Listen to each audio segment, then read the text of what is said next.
hairy American winning machine. If you ain't first, you're last. You know?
Hola.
Yo, yo, yo, yo, yo, yo, yo. What it is, homies. What's up, guys? JPC was first. Shocker. Vex, what's up, me? Neb, hello. Welcome in. Happy Monday, guys. Zelder with the 15 stream streak. It's so wild to have streaks on this channel, man. I gotta say, it's pretty weird. JPC Sleazy. What's up, Sleaze? How you doing, man? You working today, bud? Solser? Prawn? Neb? Tech Review? What's up, guys? What's up, guys? Dryson? Little Dryson? Yeah. JPC has to dump again. Again. He dumps all the time. He's a dumper.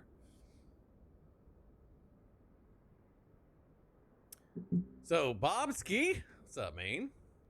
We are at Reading Field, not to be confused with Reading Field, in California, because the weather on Long Island is ass. The weather in Pensacola is 18 knots blowing, gusting to 25.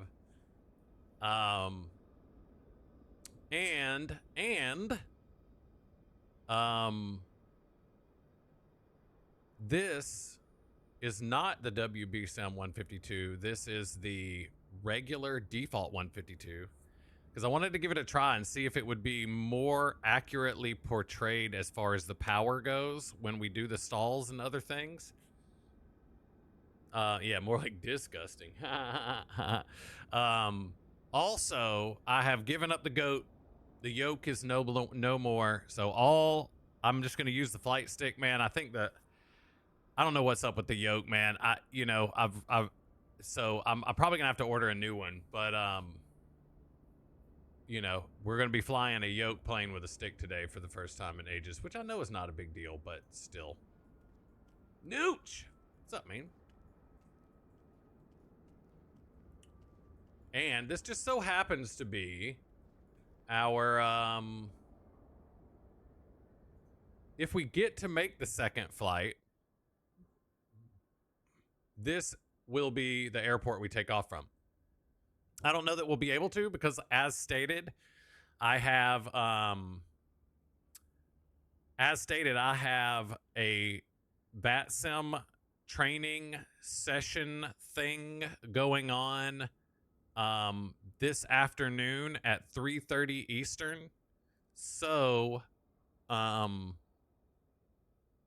I don't want to push the stream too long and have no time in between that and the stream, And so if that is the case, which it probably will be, we probably won't be able to make both flights. I don't know. We'll see. What I'll probably do is just go live on Wednesday and do some different stuff or something, man. Try to make up the second flight somehow or something. I don't know, but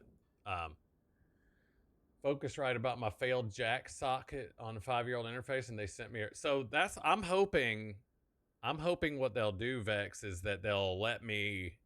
I mean, we'll just have to see, but I'm gonna get a hold of them today and see if they'll let me send them this, or they can send me one and then I can send them this and then they can fix it or whatever. I don't know, but we'll just have to see. Lair Bear, what's up, man? What's up, man? Oh, you're back. So let's go into Discord and talk to Mr. JP Sizzle in the Hizzle. Brother, are you there, brother? Hello, brother. Hi, brother. Hello. Hopefully that's the end of my bathroom exploits for at least the rest of your lesson. It's better now, too, before I go to the Devils game later tonight. All right. Yes, sir. All right. I'm going to share my screen. We're going to talk. Okay, it's going to be pretty brief. We're going to talk briefly about a couple things. We're really just going to talk about like traffic pattern stuff. Talk briefly about traffic pattern stuff, and then we'll just kind of get into everything else, because we've already talked about everything else on the first couple of streams that we're going to be doing. But this is just like a general little quick lesson. I sound different. Well, there's landscaping going on in the background. I don't know. Also, my headset microphone is garbage. It could just be getting worse. I don't know. I'm also talking slightly quiet because Sarah's still sleeping. That could also be it. Is everybody here JPC? Can y'all hear him? Does he need to be turned up? Thanks for coming in today. Do I sound good? I know I don't look good, but that's why I'm not streaming my face. But if I sound good, I can... I mean, should I turn him up? Or is he... Oh, he's good? Okay. All right. All right, so we'll talk about traffic pattern entry is really what we're going to talk about today. Just a quick little ground lesson before we get going. Non-towered airports, it says here, but it could be towered airports too if the tower just tells you to enter the left or right downwind. The big thing is that you want to enter on the 45 degree. You're not really supposed to enter on like a 90 degree. You're not supposed to just go into the downwind. And it really, at an uncontrolled field, obviously, uncontrolled field is the wild, wild west. You know, you don't even need to make calls on the radio if you don't want to, technically. But obviously, it's super recommended because you don't want to run into someone. But if you're going into an uncontrolled field, really the appropriate way is to enter on a 45 to the downwind and not go straight in or on a base leg or anything like that. There's nothing that says you can't, but it's not recommended. All right. And then, of course, if you have to overfly, like let's say the pattern is normal left pattern, but you're on the other side, it's appropriate to fly the pattern altitude plus 500 feet to go over the midfield. And the recommended way, the preferred way, I should say, is to do a teardrop entry where you actually fly past the downwind, do a little teardrop entry, then enter the downwind. Of course, you could always just kind of fly over and enter the downwind too. It really kind of depends on if there's really any kind of traffic or not. But that's just kind of what I wanted to show you and the people in your chat here. That's just the recommended way to enter the traffic pattern at an uncontrolled field. So, which is, for me, that is very good information because that's the kind of things that I don't know. Like, I understand how to enter the 45 and enter a regular pattern, but the whole crossing of the field and the teardrop, I have no idea until right now. Yeah, like so that's just, again, that comes straight from the Pilot Handbook of Aeronautical Knowledge, the PHAC, and that's the way you're supposed to do it. So let's say it is a left traffic pattern is like the standard pattern for any uncontrolled field that you're going into. You know, whatever one, it doesn't matter. And you're coming from the side where you would normally do a right downwind entry, but you're not. Again, it says left. You know, and left traffic pattern is the standard unless it's otherwise noted. So you want to overfly the midfield 500 feet above the traffic pattern altitude. So traffic pattern altitude is 1,000. You fly over at 1,500. You're going to do this teardrop entry. You're going to descend in that teardrop entry to get down to traffic pattern altitude as you're joining the downwind. You know, you could do it the quick way. A lot of times when I stream, I actually will do it the quick way, where I will just kind of go over the field and then just join the downwind, start the descent. Once I'm clear of the field, once I'm clear of the runway overhead, start the descent and kind of join the downway on that alternate midfield. But the preferred way is to do it with the teardrop. That's the way, really, that I was taught, and that also that I taught my students in terms of going into, like, when we used to take them over to Brookhaven at Long Island for the uncontrolled field practice stuff there. But then also, again, just normal traffic pattern entry, if you were coming from that side, is the 45-degree entry on the downwind. You're really not supposed to go straight in. You're really not supposed to join on a base leg. This is the preferred method. But once again, uncontrolled field, it's the wild, wild west. Guys don't even need to make radio calls on, uncontrolled fields technically. And there are times when they don't. There are plenty of times during my training and when I was training students that guys would just be entering the pattern. They wouldn't make any calls. There was one time where I got cut off by a Mooney that I legitimately had to take evasive action just to make sure that I didn't hit him. Things like that do happen at uncontrolled fields. So that's why, and that's where your usual see and avoid comes into play also, because it's still, you're flying VFR. And that's just kind of the way that it is. And of course, you got guys potentially that are flying planes that don't even have radios, and maybe they don't even have a handheld, because technically at an uncontrolled field, you don't need one. So it is what it is. That's wild, by the way. Yeah, and that's just kind of the way that is. I say it's the wild, wild west for a reason. When you're in an uncontrolled field, it really could just be anything goes. But as long as you're doing the proper procedures, you're going to give yourself the best chance of not hitting anyone or someone else not hitting you. And most of the time, people are going to be using the radios like they should, because most pilots aren't assholes. Well, they're not trying to die. Yeah, but there are guys out there that just do not care. So that's going to be just the quick little ground lesson because all the stuff we're doing today maneuver wise we've done already on between your first couple of streams. And I'll remind everyone again, of course, of that YouTube video that I have of me doing the stream of myself and talking through the maneuvers doing myself towards the end. If they want kind of a more visual, um, beyond just your past videos, I could always provide that link again, but we'll get to that at the end. So what we're just going to do now is I'm going to have you do normal startup, normal taxi, run up. You're going to do the whole shebang with that. You should be familiar with all that now. So I'm going to let you kind of run through that on your own today.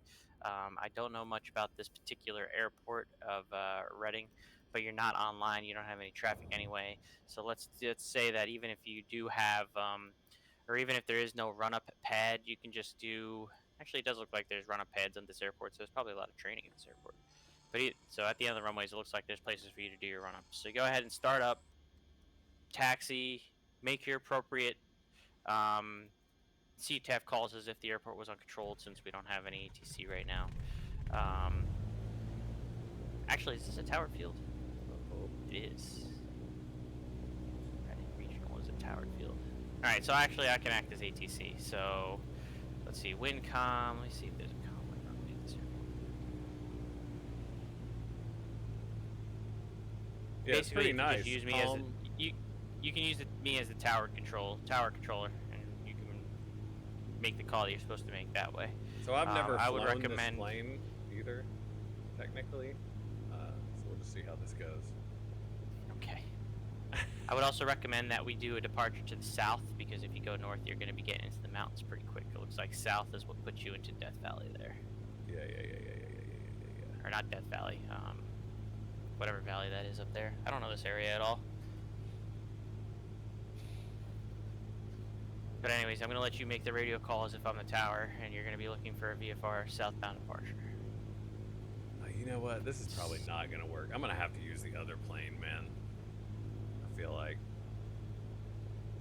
all this stuff is, all the controls are not right. Yeah, let's just back out and do that go real with quick. what you know. Yeah. You're right.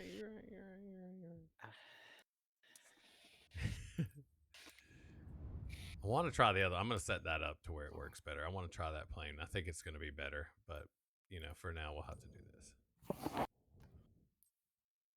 Because Clove, did you just knock your ball all the way into the couch, girl? Oh my god. I'll go fix that for her. Asshole is the technical term, by the way.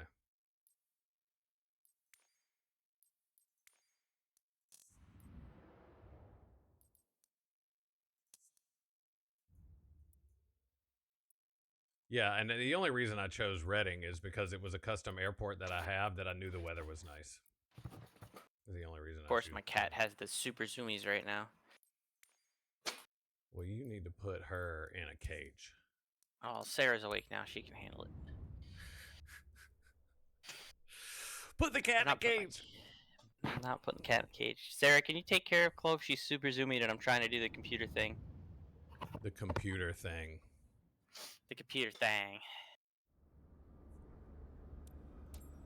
Alright. Alright, get it fired up. Call me when you're ready to taxi. I'll act as your Reading tower. Okay. We'll go from there. This should be a little better set up. Alright.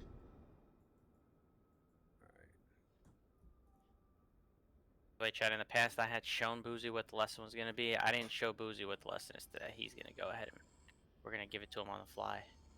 No, I'm probably going to be super rusty and super behind because I haven't done this in so long. Just saying. And I'm flying with this stupid stick that I don't really know much about. Which is weird. Well, the engine's running, so I know that.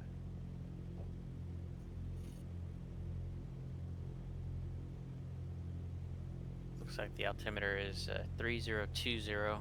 Yep, I got it.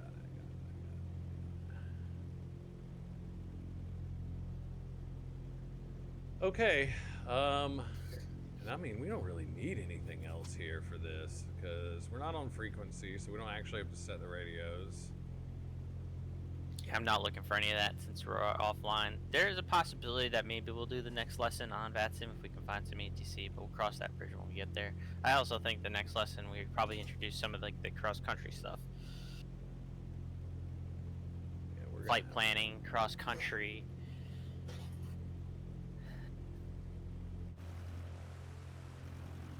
Using a sectional, talking about the difference between pilotage and dead reckoning. I think that's going to be all on the next lesson, but we'll stick with the maneuvers one more time today so you can get those kind of down pat, or at least better than they've been, hopefully. We'll see how, it's been about a month almost actually since we did this last, so we'll see how much Russian you have. Yeah, I think lesson 4, chat, is going to be discussions about like cross-country, flight planning, pilotage, dead reckoning. I mean, Boozy already kind of knows VOR navigation, but we'll talk a little bit about things like that. Because even though it's not instrument training, this stuff is pertinent to pilot, and you do have to do the cross-country stuff in order to do the check ride as part of the check ride. E6B, yes. We gotta get Boozy to order like an actual E6B and teach him how to use it, I think. I feel like that would be a fun thing to do. And E6Bs are not that expensive, I don't think. Let me see. I don't even know what like an actual... Yeah, just an actual like slide E6B, a paper one is like $14, so we could probably convince him to get a little E6B flight computer. I have to find the one that I still have because I'm sure I still have one, and I gotta go remember how to use it. I'm sure it'll take me a few minutes, but I'm sure I can figure it out again. Online one works nice too, but I want him to have the actual paperboard and sit there with his webcam on and be doing it on the screen. Just to really torture him, just the way that I tortured my students and the way that I was tortured when I did my flight training. It just seems like it would be more immersive. What the Wright brothers used to plan their flights. So again, use me as a Reading Tower when you decide to call for taxi and all that. And I didn't see a calm wind runway, so just out of convenience, since the wind is calm. Actually, let's see, the wind over to that airport to the south is 3307, so we'll plan on departing north then. Okay. Then that which means that would be runway 34. Yeah, that means I'll have to turn around and go the other way. So you wouldn't call for taxi till you're off this little ramp, though, right? Like. Correct. You would be short of the taxiway on the ramp. You wouldn't call from the ramp. You would call from the ramp, excuse me, but you would be short of the taxiway. And you know, there is a line that delineates where the ramp ends and the taxiway begins. It's that red line on the by Echo right there. Usually it's like a lesser version of the hold short bars are the 2 lines and the dashes. Usually the ramp exit it's like 1 line. Yeah, I think it's right up here.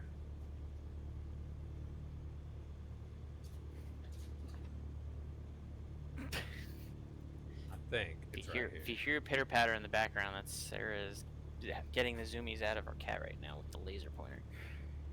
Oh man! You hear her pitter pattering across the floor. So would it be this line right here? That's correct. That was the line that delineates the difference between the ramp and the taxiways. There you go. So you hold there, and then you would call the tower. Yeah, I say Reading Tower. This is Cessna November 81 Bravo Zulu, and we are looking for a taxi. Are you talking on stream but not on Discord? I can't hear you on Discord. Can you not hear me? Hello?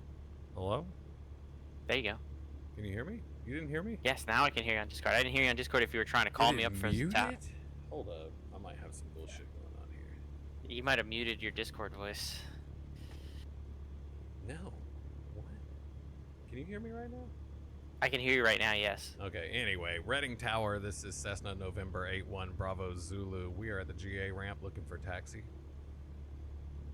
You have to be a little more specific. Your taxi VFR departure to the south. Oh, okay, I didn't know we were including... Yeah, the whole deal. There's a whole shebang. That's what you're calling for because that's what you're going to be doing, right? Okay. Reading Tower, this is Cessna November 81 Bravo Zulu, looking for taxi with a VFR departure to the south. 81 Bravo Zulu, Reading Tower, hello, runway 34, taxi via, call it Mike Delta cross runway 30 southbound departure on request. Are we looking at the same thing? Wait, hold on just a second here. Or are you further south towards like Bravo? No, I just see Echo and Alpha. I don't. There's no Echo on the taxiway diagram over here. That's on the other side of the airport. Is your scenery borked? You got a scenery with bad taxiways? What are you looking at? I mean, I'm right here by the FBO. All there is Echo. All right, so if you're by you're by the FBO. South so FBO. Bravo and Delta or Alpha. Way farther south than that. Okay, so then taxi via Bravo Delta to runway 34, southbound departure on request. Hold on just a second here. Hold on. Something's not right. We're confused. Are you at the right airport? Are you at the right airport? Yeah, I'm at RDD. I've got the taxiway diagram up for KRDD, Reading Regional, and you're saying that you're over by the FBOs there, so I see a taxiway diagram that shows taxiway Bravo goes to Delta. Yeah, so you make a left turn. I guess they changed it recently, because the one I just pulled up from SkyVector says the taxiway is Bravo and then Delta instead of Echo and Alpha. Pull up the real world taxi diagram. Don't use your little chart that you have on Navigraph right there. Go ahead. I'm not pull up. Yo, my God. SkyVector. Go pull up SkyVector. I'm telling you right now, the airport diagram that I have, the airport diagram that is current. Actually, yeah, they did just update it. It's current from October 30th, 2025 to November 27th, 2025. So maybe they just updated all their taxiways. It's quite possible that they may have just updated all their taxiways. I don't even know how to use this SkyVector. Where so do I right see click. these charts? Like right click. Right click. So click. Go scroll over Reading. Right click. Click on that airport. Click it. All right. See the airport diagram. Click that. Look at that. You see Bravo and Delta. That's the real thing. But I'm asking you to turn left on Bravo and then right on Delta to the end of runway 34. Okay, so there is definitely a difference. They must have literally just changed their taxiway designations in the recent history.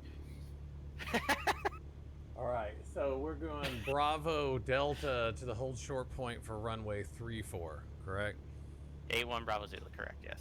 All right. Yeah, that's chat. We're just gonna chalk that up to they must have legitimately just changed the taxiway designations at this airport recently. That must have just happened. Pretty crazy. I was like, what is going on here?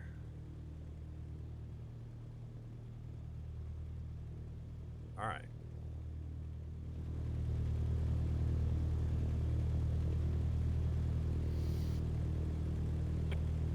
Man, this feels so weird without my yoke too, man. I'm so used to having like all these switches. But I tell you what, man, I think I'm gonna, well, anyway, focus on this. I'm not talking about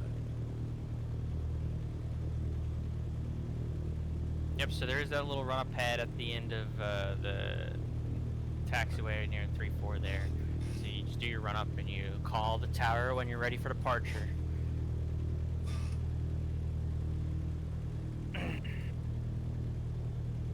You have your V-speeds pulled up, right? Or you at least remember them?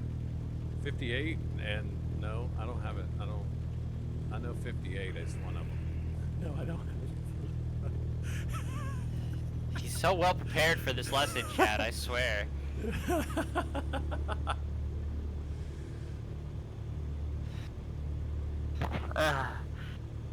VX 55, VY 67. 55 and 67. He's so well prepared for this lesson, Chad. I'm not well prepared for this lesson. It's alright. He's gonna get a couple more because the next this lesson is whatever. We're gonna try and get him smooth out of maneuvers. The next lesson is gonna be a bunch of new stuff with the cross-country planning and potentially the E6B and all that. But after that, if he starts showing up to these streams unprepared, I'm gonna start really digging into him like if I was an actual CFI and he was actually my student, and we're gonna start getting real deal on him. So he better, you know, he's laughing now, but he enjoy it while he can, because next time I'm gonna make sure his ass is actually prepared for this, and we're gonna start taking this semi-serious. All right. Anyways, go ahead, run it up. Let me know when you're ready for departure. He doesn't know what he signed up for yet. The fun part now of I flying don't is have, watching over. and I don't have like the key anymore like I did on the yoke, so it's like having to do it. If it's a bit of a hindrance, then don't worry too much about it. Gotta get this temperature up a little bit.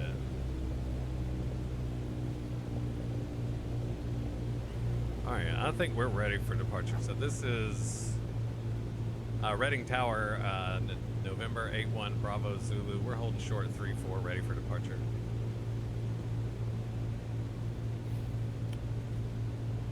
All right, November 8-1 Bravo Zulu, make a left downwind departure to the south, wind calm, runway 34, clear for takeoff.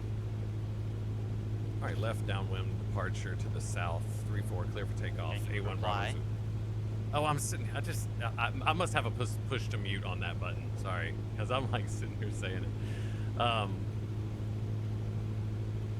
Okay, no, left downwind departure for to the south, 3-4, clear for takeoff, November 8-1 Bravo Zulu. Perfect. All right, so what I want you to do is I want you to do a short field takeoff with a VX climb to 1,000 feet. Okay. And then after you hit 1,000 feet, just do your normal traffic pattern departure with the left down. And at that point, you can also climb out VY. I also want you to climb up to, let's climb up to 4,500 feet. All right, so stop. So the short field takeoff is the one where I like go yes, along and you already blew it because you were supposed to use as much usable runway as possible. Oh. So when you were lining up, you should have been lining up with as much usable runway as possible. It's fine for now, but you go ahead and stay on the brakes. You're gonna go full power. Then you're gonna release the brakes. You should also have the flaps at the 10-degree notch. Alright, go ahead and release the brakes. Alright, this is where you're gonna, rotate right around that 50 knots. You're gonna let it sit in the ground effect for a second, and then you're gonna climb out at VX. So you rotate, let it get to the VX speed boogity, boys, let's go flying! Climb out at that 55 VX until you get to 1,000 feet on your little altitude indicator, your altimeter. And then you'll transition to a VY climb, which is 67. And do your normal left downwind departure, climbing to 4,500 feet.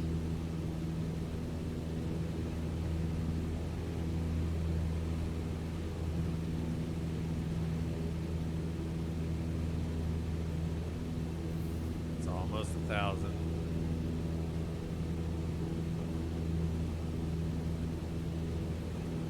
It's 1,000. We'll get a little speed.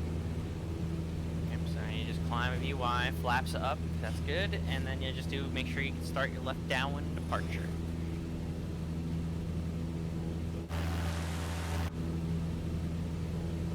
So when you would do that, like in a normal, would you just turn as soon as you get up about 1,000 feet, or would you wait till you got off the end of the runway? Like, because we're still over the field technically. Like, it's either over the end of the runway or 700 feet above the takeoff, whatever the field elevation is, and that's whatever comes last. So yeah, you would, in that case, you would wait till you're over the runway. So I might have had you turn soon, but that's okay. I didn't realize that. I forgot how long this runway actually is. yeah, she's big. You also didn't level off into a crosswind at all. You're just going straight to the downwind like a U-turn when you're supposed to do the rectangular pattern with the crosswind and then stop and then do the left turn as well. So it's just, when they give you a downwind departure, you're obviously not going to stay in the traffic pattern, but you still fly a normal upwind, crosswind, downwind, and then at that point you can go on course as you're climbing to your altitude. Sleazy, not only did I see photos from Newark yesterday, I was a part of all that mess in Newark yesterday, Sleazy. That's all you're going to get out of me, because I'm not going to say anything else, but you're climbing VY up to 4,500 feet. Alright, 4,500 feet. Hi, Red Baron. Hi, Amargosa. Super busy taking this lesson, so if I am a little less responsive, I'm focused up. Just just so you Sleazy, guys know. I was in edict hell yesterday. I was actually at a certain point yesterday where I didn't know if I was going to make it home or not. Thankfully, I did.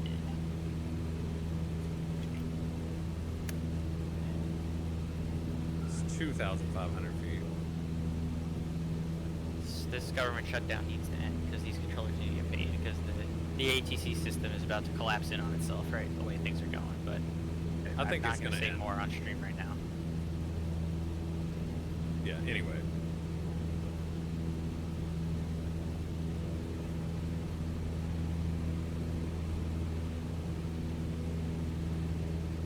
So you flew into Newark yesterday?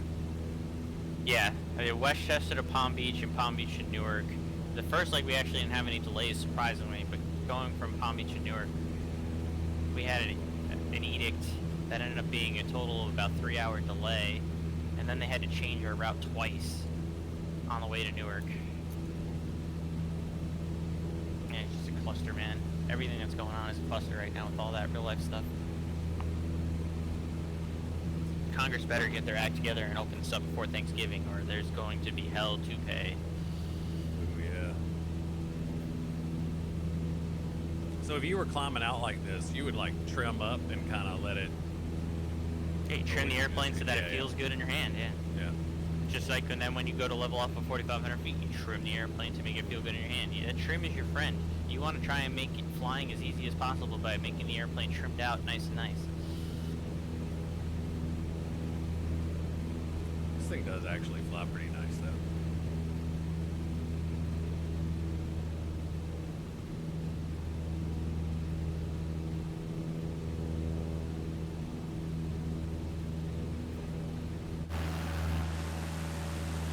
I really do need to fly this thing more when I'm not doing this. I feel, especially with using this stick right now, I feel rusty. You're used to the yoke, so there's some parts of today that I'm gonna feel like it's almost brand new again. And I'll coach you through as I need to, but I'm gonna try to be a little bit hands-off today if I can. It sounds like I'm gonna have to at least explain all the removers on the front end to remind you, but that's fine. It's still early enough in your training where that's fine. It's gonna get to a point when we start doing these and I'm gonna be like, you either know your stuff or you don't, buddy.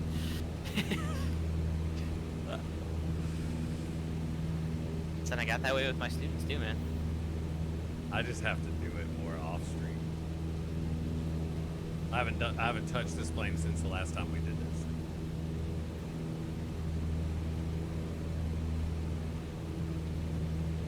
There's 4,500. And again, I'm not going in a normal progression either, Chad. I'm doing it more for entertainment value because normal progression would be, at this point, since he's starting to get comfortable with maneuvers, I would just have him in the traffic pattern for like 2 or 3 lessons, depending on how many he needed, before sending him on his solo flight, his first solo flight in the traffic pattern. He's done that plenty of times in the actual sim during flying club events or what have you, that I don't need to see that. So it's not, we're not going through like a full true blue normal progression, but we are trying to cover as much as we can. Like I said, next time we'll go over the cross-country stuff and flight planning, all those things, which is all part of it. And you know, it's not like we're doing this in stages. We're just kind of going through a little bit of everything, and then eventually one day I'm just going to be like, all right, it's time for a check ride. And we'll see how he does. All right, so you get nice and leveled off and set up how you like here. Not sure why your DG is not set to your compass, because your compass is showing you're flying about 160 and your DG shows you on a heading up north, so why don't you go ahead and set that.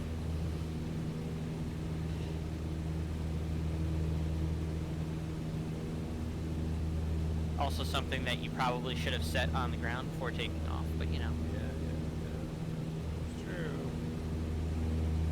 Probably be easier to know exactly which way I'm going to actually turn this south.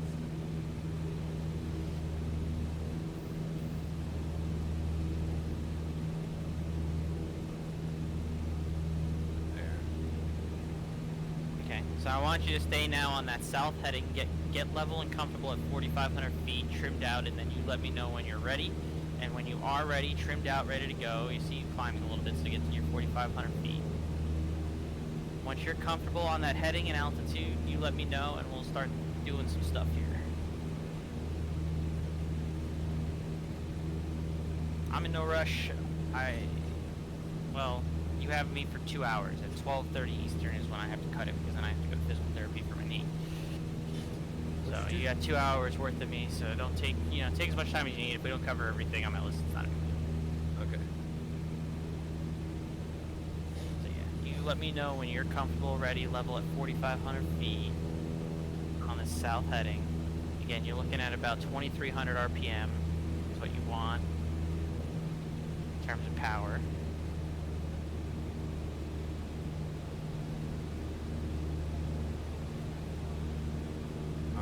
I'm feeling pretty comfy right here. Alright, so go ahead and give me some clearing turns. Okay. We start right. You can go left or right, doesn't matter. You either do a 90-degree turn to the right and then 90 degrees back to the left to end up on the 180 heading, or you do a full 180-degree turn to end up on a 360 heading. Whichever you prefer, and then those would be your clearing turns.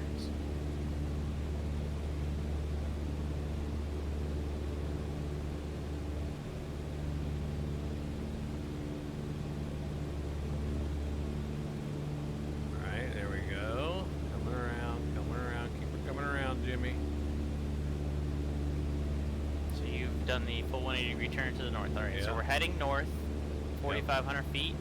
I want you to set up for slow flight. Okay.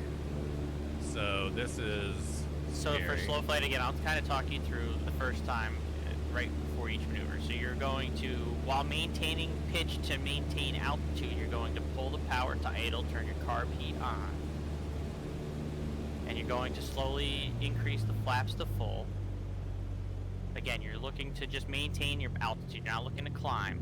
You're looking to maintain the 4,500 feet. Let the speed burn off as you're maintaining the altitude. Start putting in your flaps all the way, if you haven't already. Okay, and you're going all the way to the horn. And as soon as you hear the horn, you increase the power now. Increase the power, about 2,200 RPM. You might need a little more. Let's do 2,400 RPM. We established that you need almost full power in this thing to kind of maintain the altitude. Go ahead and get into that horn. Pitch up.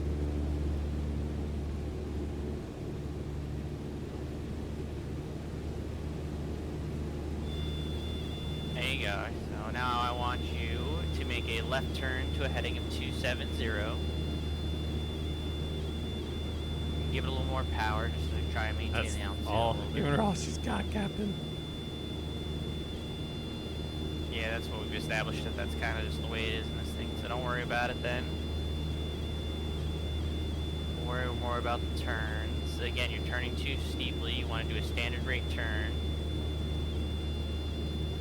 Alright, let's do a right turn now, back to a heading of 360, make sure it's a standard rate turn. You remember what standard rate is, right? You want your wing touching that white line on your turn coordinator, there you go. You just want a standard rate turn, hold that horn.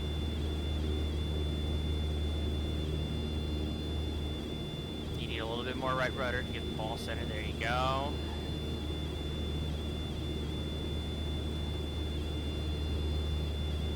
Keep the right turn going all the way to 090.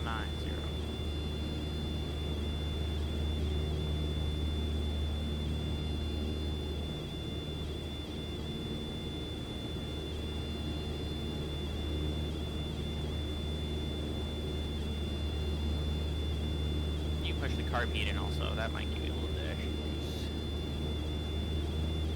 There we go. Forgot about that. That's on me. That's not on you. That might help you maintain altitude a little better.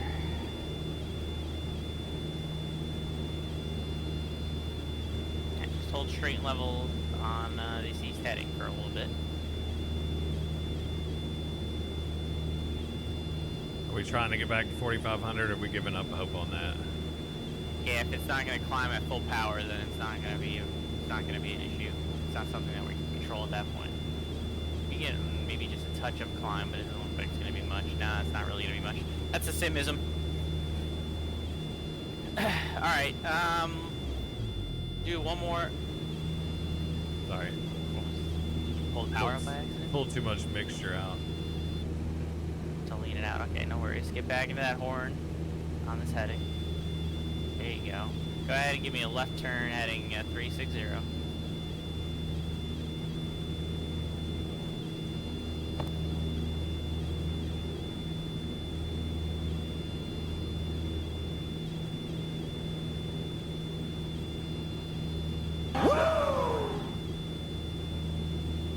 Captain Aaron B, thank you for the resub, man. Sorry, super busy taking this flight lesson with JPC right now. Alright, so once you're on a 360 heading, we can transition pretty much right into the power off stall. So what I want you to do on the 360 heading, the first thing you do is put the carb heat in, back on again. Carb heat back on. Okay. Go ahead and just pull the power to idle. Pitch up so that you try and maintain altitude until you get into the stall. And then once you get the stall, there you go, you recover. So nose down, full power, carb heat in. Start pitching the nose up, there you go. Start a climb, you can start bringing the flaps out. Get back on your 360 heading. Alright. We gotta climb a lot. We've lost 1,000 feet. Yeah, you lost a lot more altitude than I would have liked you to on the stall, but that's why we're going to do it again. Start from the start, and again, I'm going to talk you through it, I guess, this time. So remember, when you're recovering from a stall, whether it's power off, power on stall, doesn't matter. The first step is to reduce the angle of attack, which you did. But in this case, with the power off stall, as soon as you get that nose down to reduce the angle of attack, you also have to increase the power full, put the carb heat back in.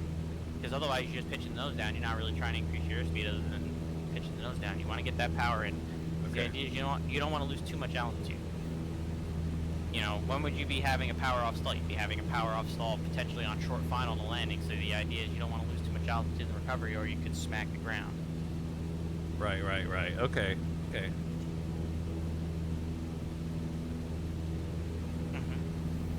Let's get back to 4,500. Yep, 4,500 on the north heading.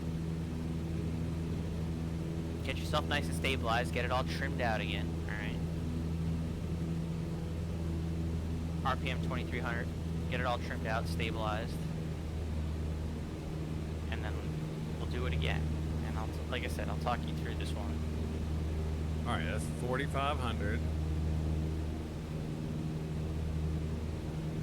I'm feeling pretty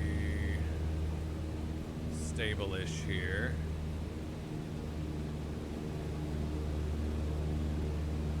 A little trim high, but I think we're ready. All right. So go ahead and on that heading, you're just going to pull the power out, put the carb heat on. You're going to start putting your flaps in incrementally. Again, you're just pitching to maintain your altitude. Try not to climb.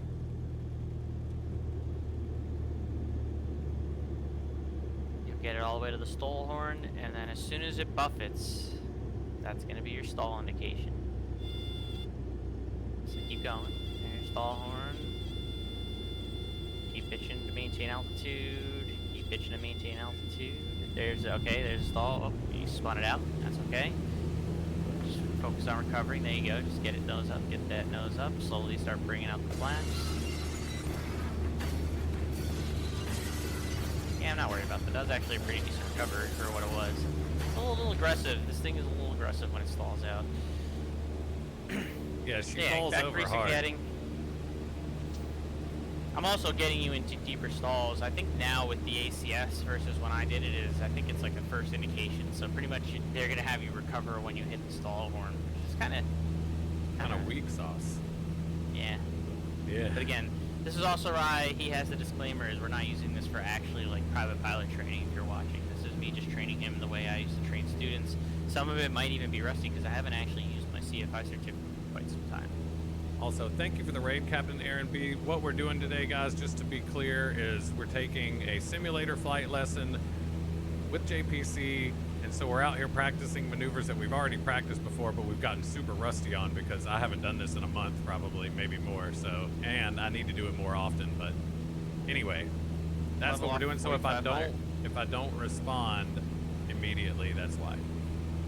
Yeah, so get yourself nice and leveled off 4,500 feet. And then what I'm going to have you do is make a left turn to a heading of 180 just as a clearing turn / kind of get you going a little bit southbound away from the mountains here.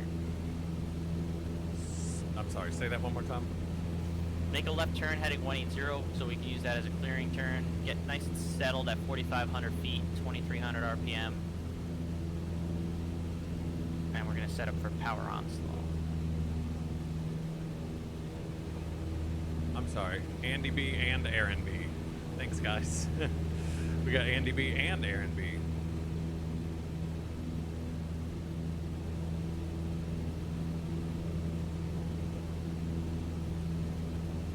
All right, tough guy. Have a nice night.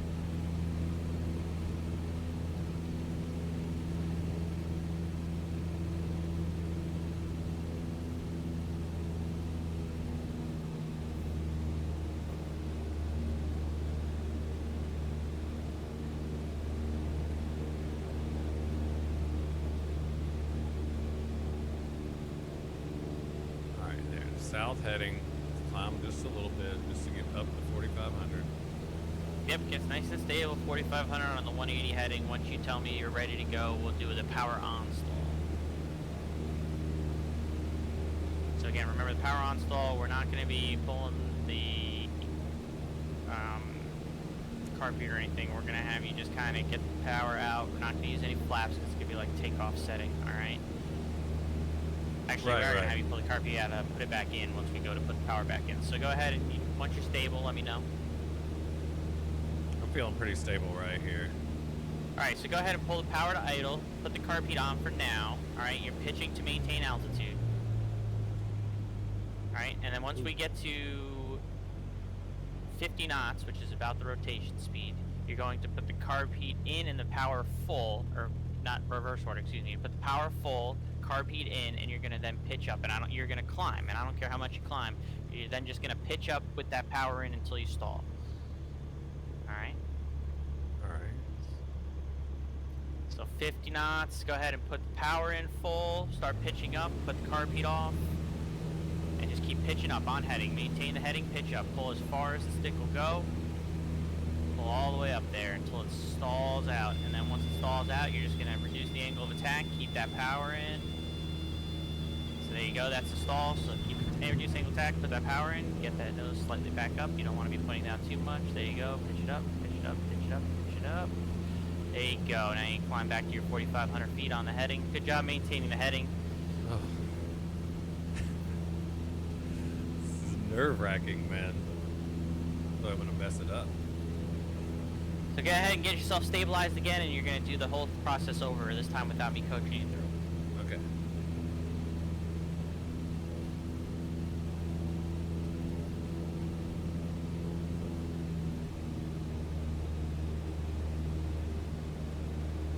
Alright, 4,500. Power out. Carb heat on. Maintain altitude and heading. Once you get to the 50 knots, that's when you can go ahead and reintroduce the power, close the carb heat, and pitch up for the power on stall. I want you to try and not only maintain heading, but try and limit how much altitude you lose. Obviously, I don't care how much you gain in the climb getting into it, but try and limit how much altitude you lose. 50 knots.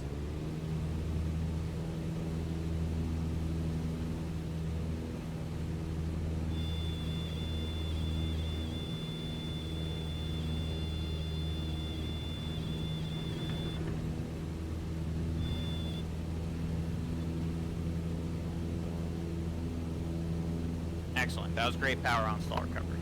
Perfect. That's what I want to see. That was very good, Chad. Everyone should give him a round of applause for that one. Alright, go ahead and get yourself stabilized again, 4,500 feet, 2,300 RPM.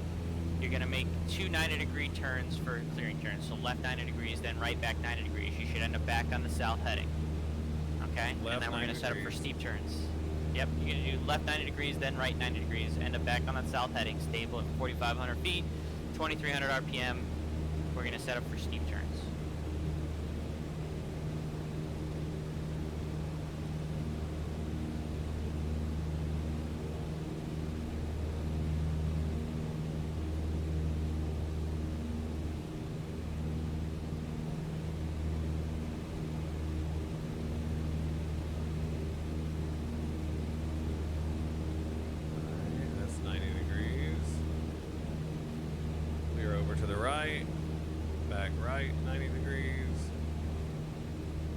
Yep, and this whole time he's doing the clearing turn chat, he's scanning for traffic, and that's why we do it. Make sure you don't smack anyone while you're out here trying to do your maneuvers.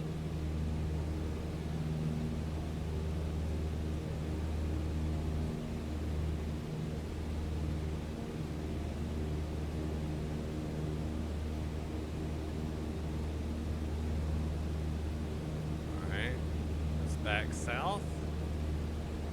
2,300 RPM. We're about 4,500 feet. Feeling pretty stable here. Okay, so then your steep turn, you should remember, you're going to be banking into those 45-degree turns. Once you get past 30 degrees, that's when you introduce a little bit extra power. You're going to be pitching the nose to split the horizon so that you can maintain your altitude. You're going to do the full 360-degree turn about 30 degrees prior to the coming out on this south heading. You're going to start to roll out, and then as soon as you get wings level, you immediately go into the other direction. And you're going to do it on the other direction, okay? Okay, I think I can do it. Why don't you go ahead and show me. Start with the left, go left first, and show me what you got.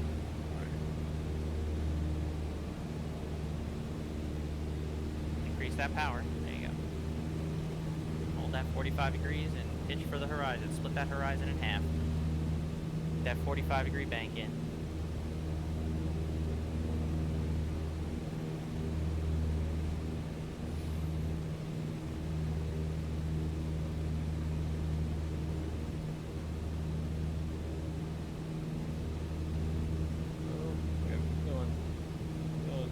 Start rolling out. Well, over here south, and then back and to then the right. Right to the right. Yep. Yeah. And nose up. 45 degrees. I want to see it. There you go. Between those two lines. There you go.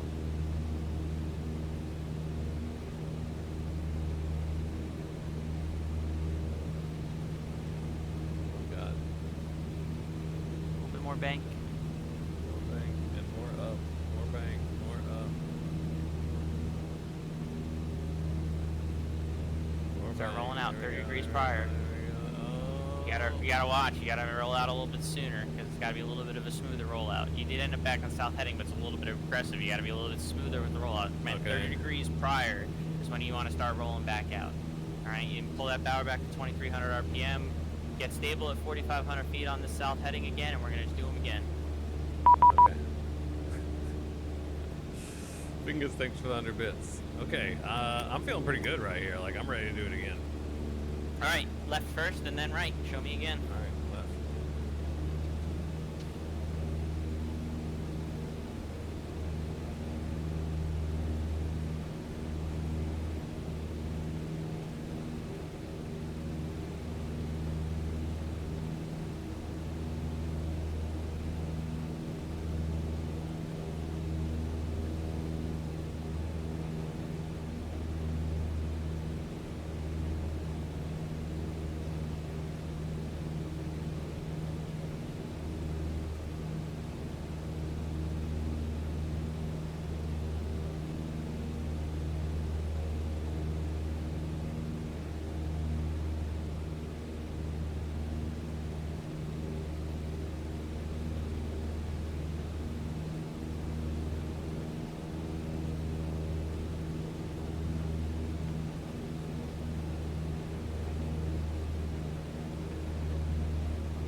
Yeah, good job on steep turns. Very nice. That maneuver you've never really had much of an issue with. You got the steep turns down pretty good. It's kind of weird All with right. a stick this time, but nonetheless. Now this is going to be more interesting because we're not on Long Island. So you don't have just a beach to fly to on either side. Go ahead and pull your power to idle. Carpet on. Emergency engine out. Procedure. Where are you going to go land? There's a road right there. I mean, there's a road right in front of me. But there's also Okay, these if fields right here.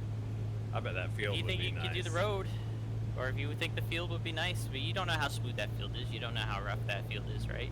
I mean, if you didn't have the road, I would say you have no choice, but that's a pretty decent-sized road that you got in front of you there, right? Sure, yep. Looks like it would be plenty wide enough for you to land a Cessna on. Sure does. Sure does. Okay. And so this That is the would thing be you have to your think about, 'cause choice, remember, though. a farmer's field, you don't know if it's going to be a flat, how bumpy it is, what kind Okay. of crop he's got, you know. You want to try to maybe not hit any animals if there are any animals there, although I'm not worried as much about animals as I am about human beings, obviously. But if you think that road is big enough, which it sure looks like it could be. Sure looks like it is. Then you go for the road. So would you nose down to try to make a point? And you're also not pitching anywhere near glide speed. Okay, so yeah, all right.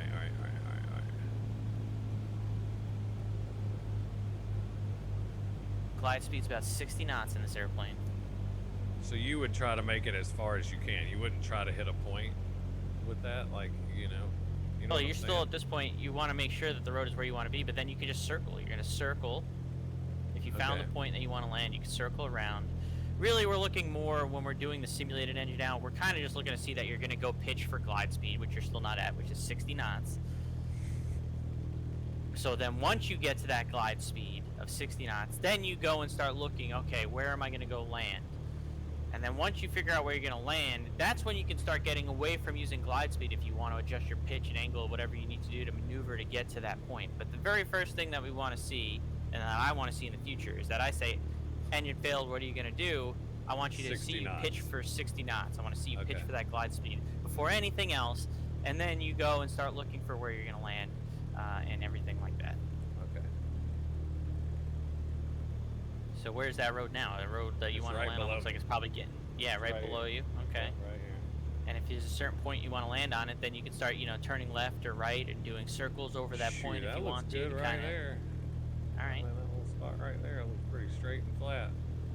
And then just every once in a while, you want to put the power back in and pull it back out just to clear the engine, prevent the shock cooling. Yep.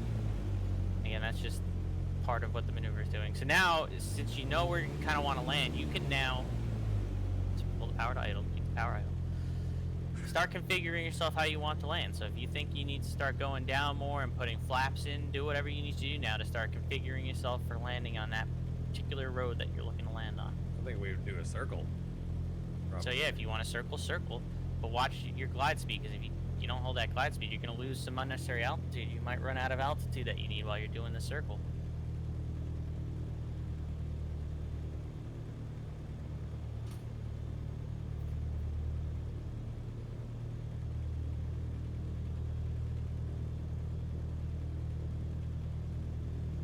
And also, what was the wind? We decided that the wind was kind of out of the north, so you almost probably want to land this way, right? Probably better right here landing. Yeah, probably be better landing north right here. All things that need to be considered. And I would probably just I don't know. I mean, what the best course of action would be, but I would probably just kind of keep meandering north right here along this road. That feels you like want to land on part of the road that's straight though, and not turning part of the road.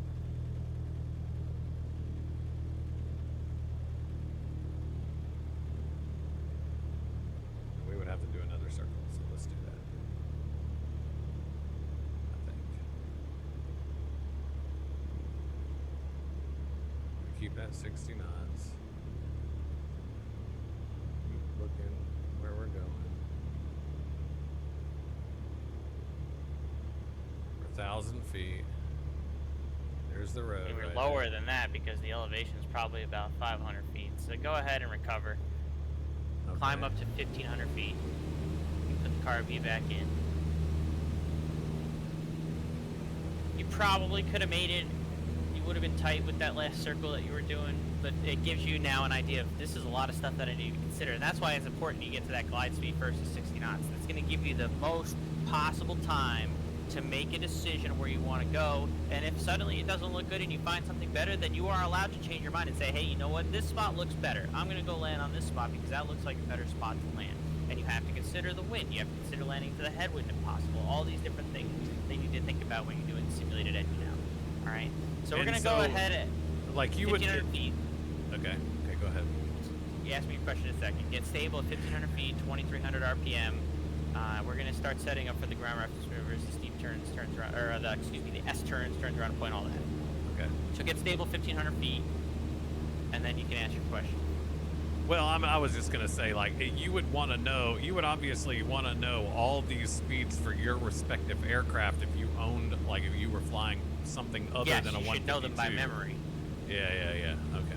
Those are things that at some point you should know by memory. VX, VY, Glide, VS, VSO, VNE, maneuvering speed. Those are all things that you should know about your own personal aircraft if you own one, or whatever aircraft you're training on. Those are all speeds that you should know. All right. I'm pretty settled out here, 1,500 feet. Okay, I want you to find somewhere on the ground that you can use as your point to do turns around a point. All right, how about this building right here? Sure. So remember, you want to enter on the downwind. So we said the wind is out of the north, right? Yeah, we want to turn around So here. you want to enter on the downwind, so you'd actually want to enter facing south. Right. So yeah, you're going to have to maneuver yourself and enter facing almost south around that building. And then you'll do your turns around a point. And you can do them to the left. It's easier on that side. Good, we can do this.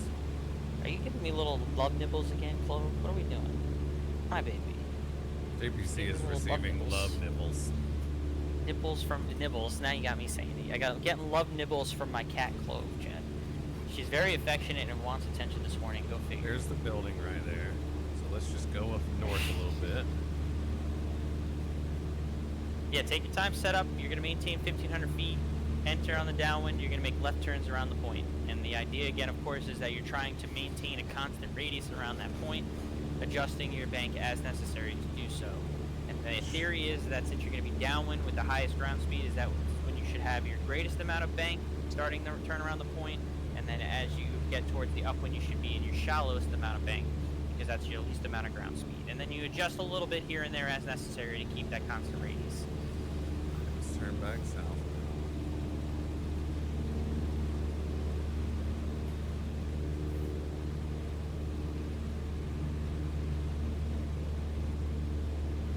Oh, you really lovey-dovey this morning, Clove. Look at you. There's the building right there.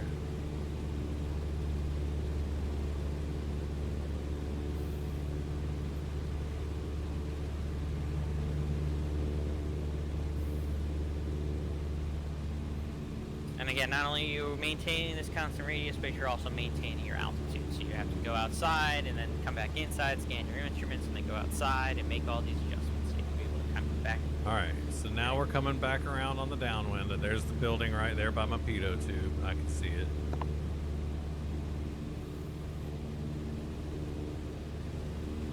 We're a little high.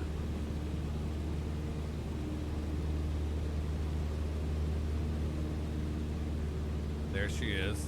That's our building right there. Again, you want to make it so that also when you're turning, you want it to be right off your wingtip as you're doing this constant So I'm a little too close. Probably a little close, yeah. You want it to be off your wingtip. Okay. Well, then we may need to redo. Let's just redo it then because I'm too Go ahead. close. Yeah, reset it. We're not in any particular rush here. We're doing plenty good on time, so go ahead and reset yourself.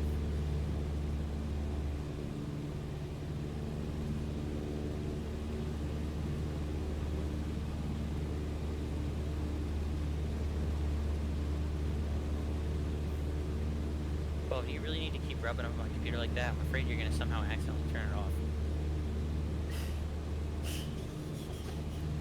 I'll let her do that. Get distracted by the black pussy here, chat. Oh my god. He's talking about a cat, guys. Black pussy cat. Her name is Clove. She's very lovey-dovey this morning, which is not always the case. Gross. This morning, of course, when I'm doing something, she's very lovey-dovey. Go figure. Cats know. They know exactly what's going on at all times. I don't know about gross things. She's not gross at all. She's a very beautiful black cat. I can have Boozy show you all a picture of her when he's done with this list.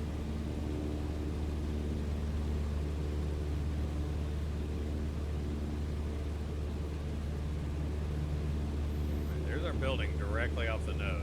I feel like I did all that and didn't really gain much, but okay. So just bank a little bit to the right, get yourself set up. It doesn't have to be a perfect downwind entry, you know. We're in the ballpark, all right? So just get it off your left wing there. So it's off your wingtip. Yeah, that looks like that should work plenty good. And then you'll just enter from here. So once you get that off your wing, you start your bank and you can start your turns around a point.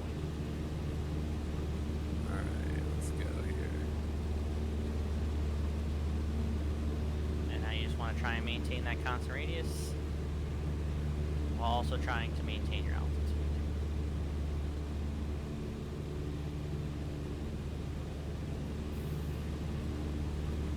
1,500 feet still. Getting a little close. Getting a little close. Yep, so you shallow it out. Shallow it out.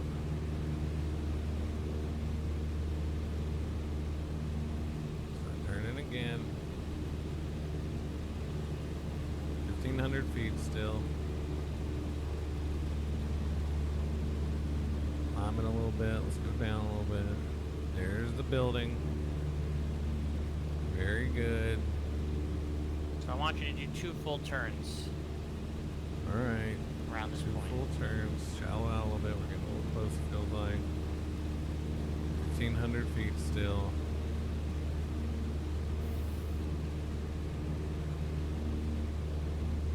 There you go, girl. Take a little schluffy. There you go. A little backing out.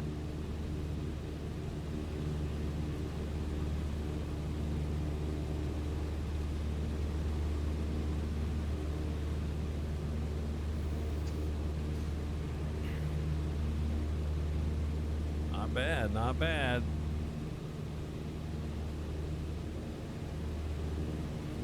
Yep. Start increasing that bank a little bit. You're starting a little further away from it. You're more or less in the downwind, or starting to go towards the downwind now. So we're gonna get kind of close here. Just shallow it out a little bit there. We're getting a little close. Now back. A little more banky bank. There we go. We're getting a little close again. Shallow. Alright, so we'll call that 1 turn. Yep. About a 210 heading. We'll start. So go, you're gonna Just 210 right there, boom. So there you go. So now do one more full turn around it. All right. We'll end on a 210 heading. Okay. I haven't seen anything to cause me concern yet, so keep on doing what you're doing.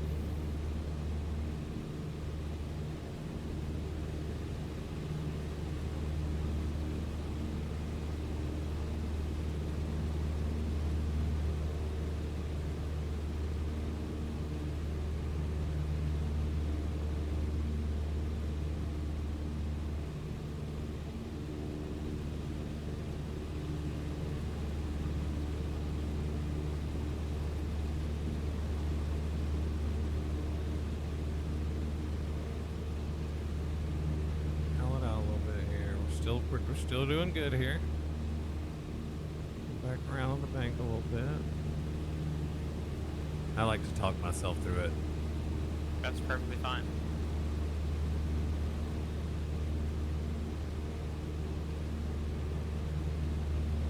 Planet Neutral said, I feel like your overall volume is lower than usual.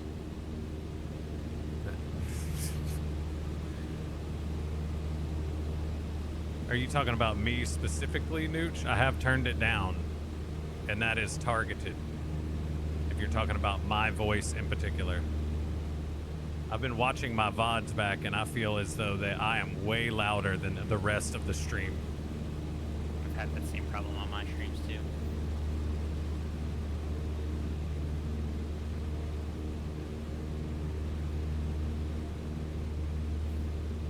Everything else should be the same. TTS and everything is the same.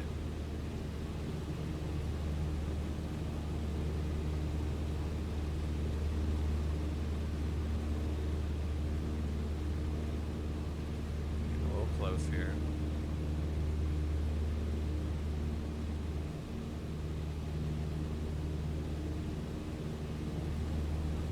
Alright, so you're gonna roll out on the 210 heading. Okay. We're right here, We'll see if we 1,500 can- feet. See if I can do what? Find a road that we can use for S-turns across the road. Oh shit, we could use this one right here. Probably. Alright, so go ahead and fly on out of this for now. Alright. 210 heading.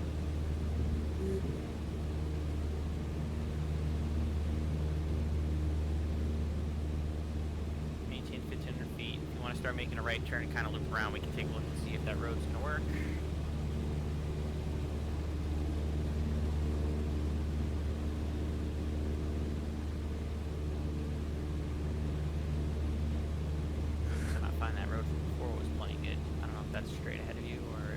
Yeah, it's right there, right? Under right off us. your right wing. It's under Or us. off to your left. Yeah, right there. Hola. Okay, let's see. That road looks like it's a north-south road. It's not quite going to help us with the wind necessarily. We want to see if we can maybe find more of an east-west road with the wind being out of the north. So here, I'll show you. We can use the one that was right there by that building we were circling. I think. Okay. Was that more of an east-west road? Yeah, it's a due east-west road. No, then that'll work, because then you want to enter, obviously going south with the wind coming mostly out of the north. So go ahead and set that up for me, and then you can just go ahead and do S turns across road if you feel comfortable when we get back to that road. It's over here. See it?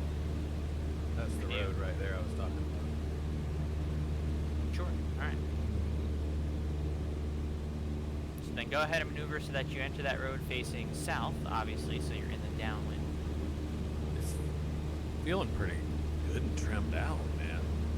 I like this. This stick feels better than the yoke did right now. But maybe that's because the yoke was broken. It's possible. Alright, so you're going to do S-turns across that road. You're going to start with a left turn first, out of south heading. And again, remember, since the wind should be at a downwind facing south, you should have your more or less your steepest bank initially. And then you're going to kind of shallow it out. And then you should be rolling just wings level as soon as you cross back across the road, and then immediately go into the other way where you start the most shallow and you should end up being steeper as you go along to then roll wings back level going south again. Does that make sense? Okay, yep. Nope, it does. Totally. Totally makes sense. So we're about to cross the road. The road is right under us, like right here. Okay. And of course, go a while you're little doing bit this, you're right. also maintaining your altitude. We're at, yep. That's the road. You see it? See it? I See do. it? Mm-hmm. And I'm going to start a left turn as I cross it.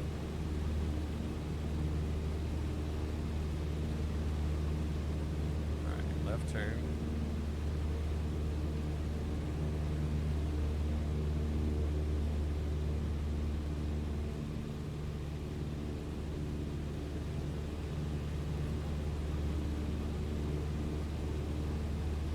We're a little too steep, huh?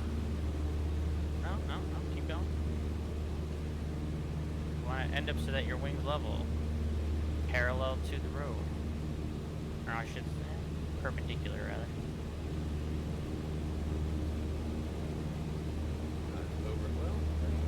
That's not terrible. Keep going to the right. Keep start to the right. Start to the right. Not terrible. I got you.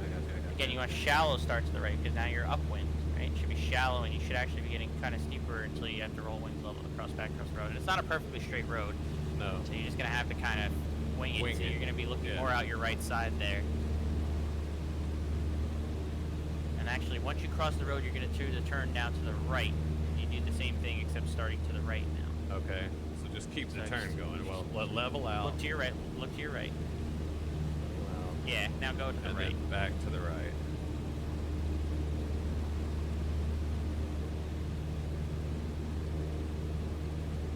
Yeah, it's not the perfect road to use, but it'll probably be better going this direction, I bet.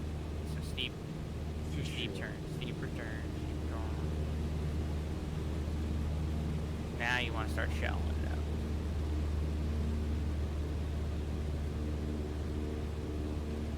Yeah, it's a little bit too short of a road that you chose there, but that's okay. That north-south road being the main road would have probably been better, but then it doesn't exactly cooperate with the winds that we're looking at. Right now, Kelly Price 2, we're kind of doing just like a set of different private pilot maneuvers. Is kind of what I'm kind of coaching her through, and I'm doing it more to when I used to flight instruct, so more to like the PTS standards. Now they use the ACS standards, which I'm not as familiar with, even though technically still a C5, but I haven't used my certificate in quite some time. Which is why we're doing this just for sim purposes only and not for any kind of actual training. Look at your altitude, buddy. Go ahead and correct your altitude. I know. I'm coming up. 1,500 feet. But right now, he's just doing some S-turns across the road. And once we're done with these, we're going to be going back to the Reading Regional Airport. Get into the traffic pattern and do some other stuff there. And keep going steeper, steeper, steeper, steeper, steeper, steeper. Then you want to be able to snap the wings level right there across the road. Good. All right, so not bad.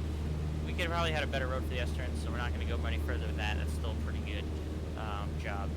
I'm not too concerned with those either. So why don't we go ahead and climb back up to about like 2,500 feet. And since I'm familiar with this area, I have absolutely no idea where the airport is. So you go ahead and find the airport for us. And you're going to go take us inbound to the airport. You're going to make a call, again, pretend that I'm the tower, and you're going to make the usual ATC calls that you make, saying, hey, I'm this many miles south of the field. I'd like to go inbound for touch and goes. So that would be a question, is how do I know how far I am? Like, in this type of airplane, you wouldn't. So that's where you would have your sectional chart out, you would have a landmark, and you would have already had a ruler and kind of gave yourself an idea of about roughly how far you were. So that's where you're taking you out of the sim. You would actually have to have a general idea of what area you're flying in, especially when you're doing flight training.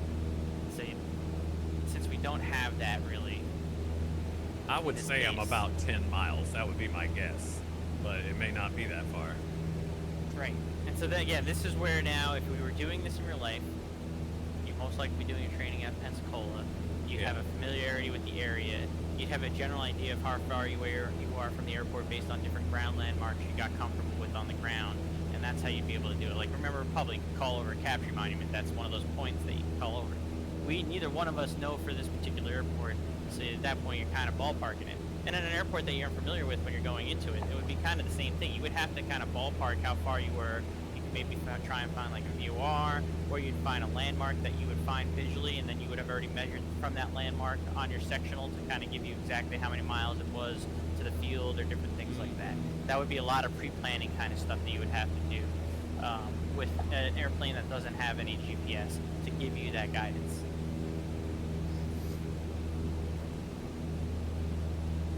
Probably do it with little nav map, but you can use whatever you want to use for this, because again, I'm not too worried actually about the ATC calls at this point for what we're doing today.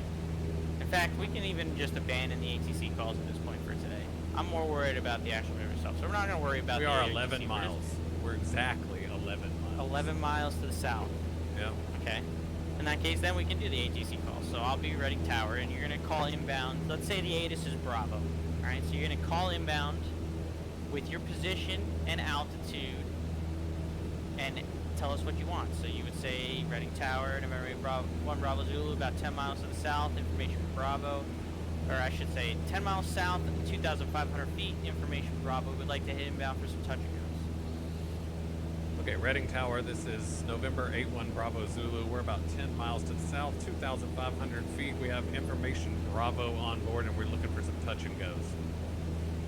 November 1 Bravo Zulu, Reading Tower, hello. Enter straight in for runway 34. Touch and goes on request. All right, straight in for 3-4, 8-1 Bravo Zulu. Okay. Field is, yeah, I almost said that, Forsyth. Almost said that. We are in receipt of the latest ATIS. Where is this? Is that the run?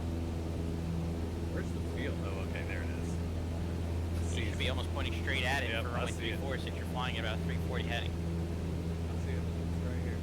Right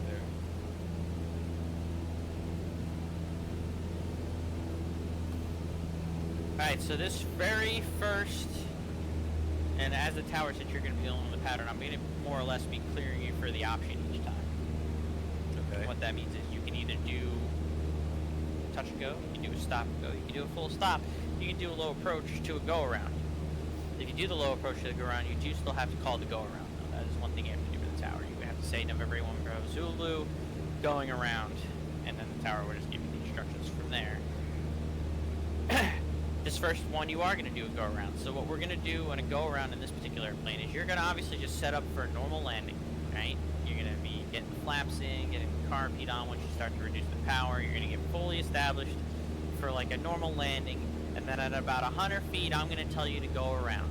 And when you go get the go around call, what you're going to do is you're going to increase the power to full, put the carburetor heat back to off, and then you're just going to retract the first notch of flaps. If you bring the flaps all the way up, you're going to put yourself into a spin low to the ground. You can potentially kill yourself. So it's just the first notch of flaps. All right.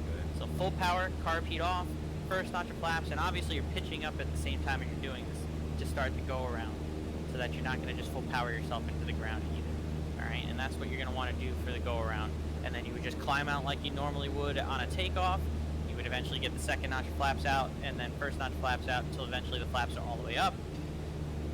Right. Do a normal VY climb, and then you would fly a normal traffic pattern. Okay.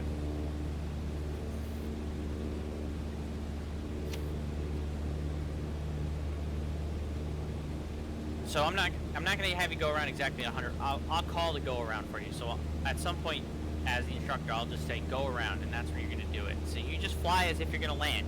You're going to fly it like you're going to land it. If I don't ever call the go around, then just do a normal landing. I might be tricking you. I don't know. Okay. But when I call go around, that's when you're going to go through the proceeding. Landing lights are on. All lights are on. And again, the only difference here is that if you do make a go around, even though you've been cleared for the option by the tower, you still have to call the go around. So you would just say Tower 81 Bravo Zulu going around. That's all you would have to do for the tower. Do I need to make any more calls on the way to this? No, because I didn't tell you to. I'm going to give you the clearance here in a second. So you get established in your go around first. You're not worried about calling the tower right the split second that you go around, because it's aviate, navigate, communicate. So you're going to fly the airplane first, get established in the go around, in the climb, and then you call the tower and say, hey, 1 Bravo Zulu's going around. Okay. Alright. 1 Bravo Zulu, Reading Tower, wind is still calm, let's see. Apparently. 29 Wind calm, runway 34, clear for the option, make left close traffic. Alright, 1 Bravo Zulu, cleared for the option, make left close traffic. Yep, that's it. Yep, okay.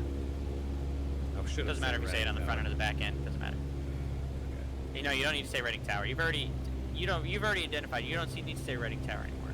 Okay,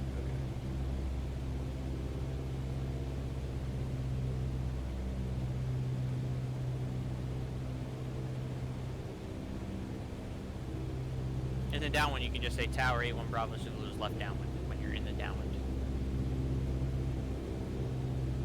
When they give you the instruction like that, you don't need to say Reading Tower back. You just need to say, in that case, clear for the option, left close traffic, 81 Bravo Zulu.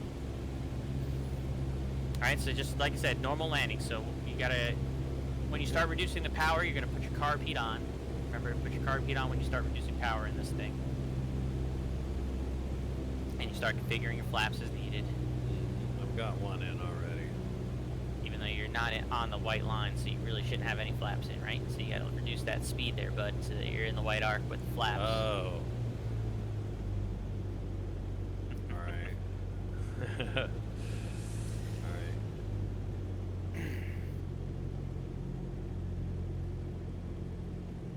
We're a little low. Getting low on, look at, yeah. So, add power necessary to correct yourself there. Should just be a normal approach to landing right now. Nothing special about that. You've done this a bunch of times in your sim even without me talking in your ear. So get yourself nice and stabilized on an approach there. Act like you're doing a whole normal landing.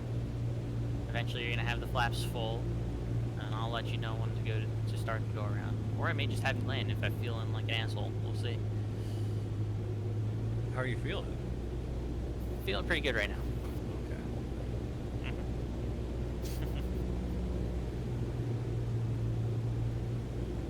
Flying prawn, typically at a Class Delta airport, you're not going to get a squawk.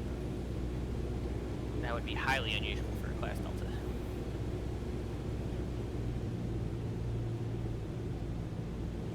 You technically should be squawking VFR, but I'm not worried about his freaking transponder for something like this. We're not on that server.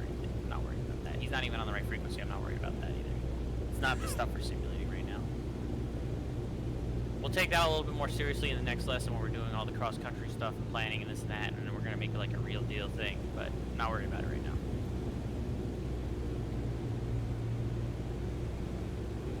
Go around.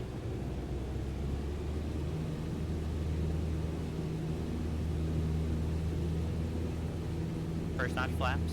I did that. You did that, good. So pitch up, climb. Your speed, climb at 67.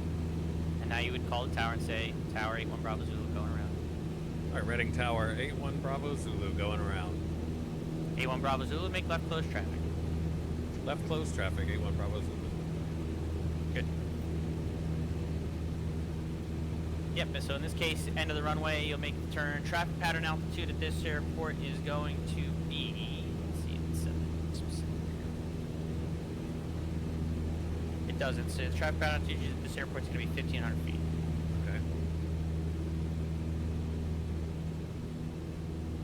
All right, I'm pulling up final stage of flaps here. Very good. Yep, so now you're just going to go into the left pattern, left close traffic at 1,500 feet is the traffic pattern altitude.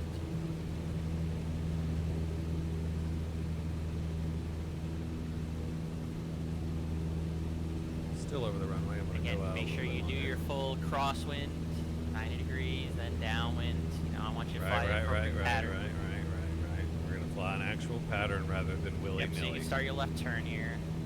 All right, willy-nilly. Level 1,500 feet. It's 1,500 right there. Jeffrey B, hello. Yes. You don't need to go super fast, so you can start reduce your power a little bit to kind of just maintain that altitude. Again, cross one leg, very good. Roll your wings level, nice. You can pull the carb heat in at this point too. Usually when you're in the pattern, as soon as you get to your trap altitude, you reduce power, you get your carb heat on, just so it's there. So now you do downwind. You don't want to go too far out. You want to try and keep it within 2 miles of the airport when you're doing your traffic pattern. Especially in a 152, you really don't need to go that far into the pattern. So try and keep it not too tight, obviously, but We're a little far. that's probably good. Yeah, I mean, no further than that is what I would say. You definitely probably want to be a little bit closer, but no further than that. That's not going to be a terrible distance right there. You can live. I can live with that. You can live with that. Okay, this is going to be a short field landing. Okay. So I want you to pick which point you're going to land on, whether it's going to be the numbers 1,000 footers. You tell me what point you're going to make the landing on, and then of course I want you to land on or just slightly beyond that point, not too far beyond that point, and you're going to then do the short field landing. Of course, remember, with the short field landing, you touch down, you bring the flaps all the way up, and you pull the yoke, or in this case your joystick, full aft, because you want that aerodynamic braking. Trying to stop in the short distance as possible. And again, of course, when you're doing touch and goes on a short field landing, you don't want to come to a full complete stop. You just want to kind of get it so that you get there, get the flaps up, pull the yoke back, but before you come to a complete stop, then you push the power back in and do your normal touch and go. And that's what we're Bravo doing? Zulu, runway 34, clear for the option. Okay, 3-4, clear for the option, A1 Bravo Zulu. Yeah, and I'm having you do this as a touch and go. Okay. So you're going to do the short field landing, simulate it, and then at a certain point before you come to a complete stop, you're going to reintroduce the power, turn the carb heat off, and you're going to do your normal takeoff as if you're doing a touch and go. So you can start, yep, about 45 degrees off your left wing there, so you can start your base turn. At this point, you're not worried about traffic pattern altitude. You can start descending now, since you're going to be close to the field. Getting that power out to start reducing your speed, get your first notch flaps in.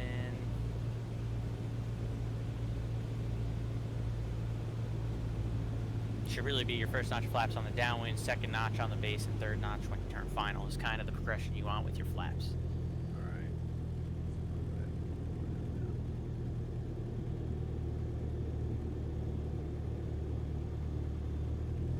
Alright, so we level off here. Well, not level off, but it's not roll. You know, you're just flying your normal base, and then you're going to turn final. Yeah. This is all just normal stuff that you should be used to doing, even just landings in GA and stuff off stream. Then you're going to choose, so what's going to be your landing point for this short field landing? The 1,000 footers, the big white lines. Okay, so I want to see you land on the 1,000 footers, and then do all the stuff as if you're doing the short field landing. And then obviously before you come to a complete stop, you reintroduce the power, turn the carb heat off, and do your takeoff again on the touch.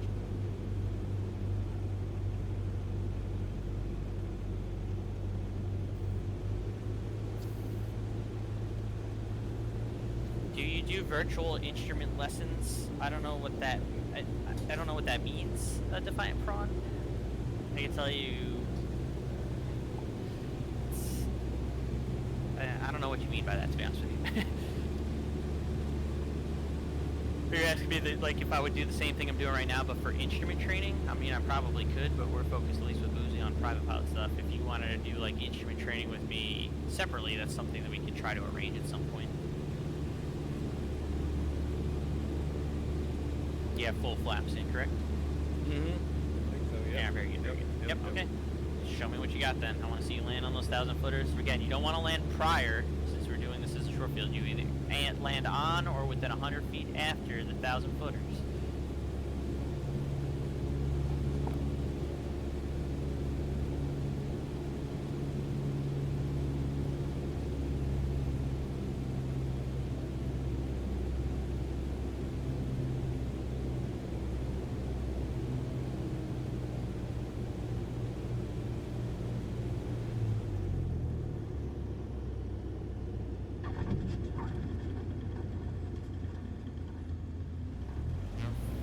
And now, yep, go. Very good. Car beat off.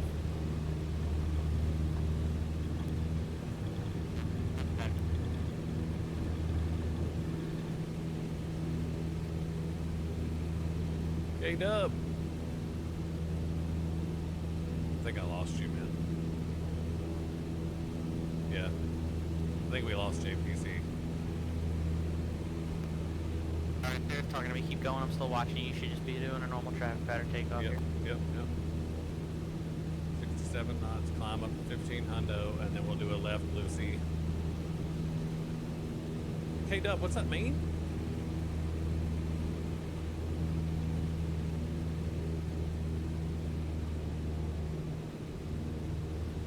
Flaps up.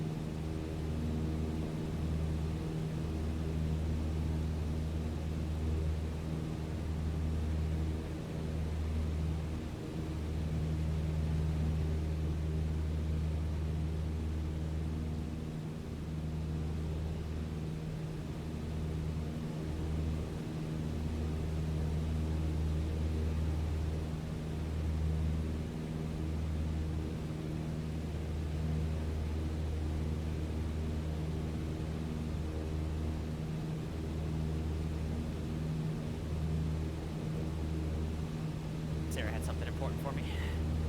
We're good now. You're doing normal traffic pattern, so we're good. You start turning your downwind. Let's keep it a little bit tighter this time. Alright, this time we're going to do a soft field landing. So now remember, soft field landing, you simulate like you're going to be landing on grass, even though you're not.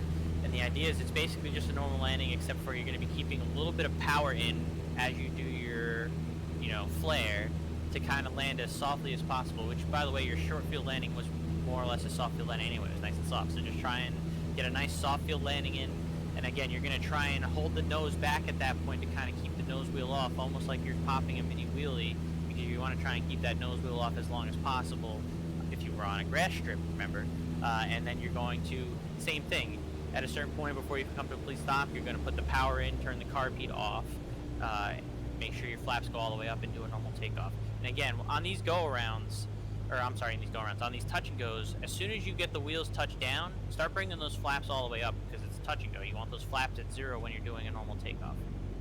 Okay. Alright, so go ahead, carb heat on. Don't forget about that carb heat in the Cessnas here. Very importante. Not as important in the Pipers, but very important in the Cessnas. Just the way the carburetors are.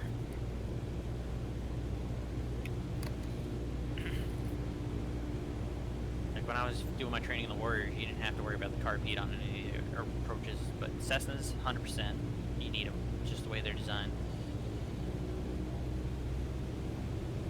A1 Bravo Zulu, clear for the option. Clear for the option, A1 Bravo Zulu.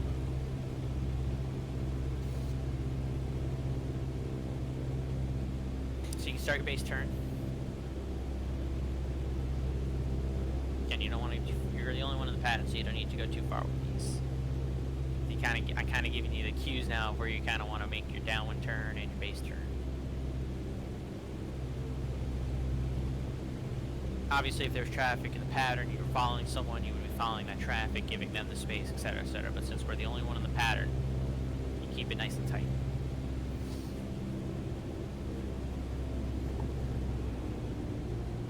She's sleepy now. Nice and tight. That's correct. Just the way. And again, so this is just a soft field landing.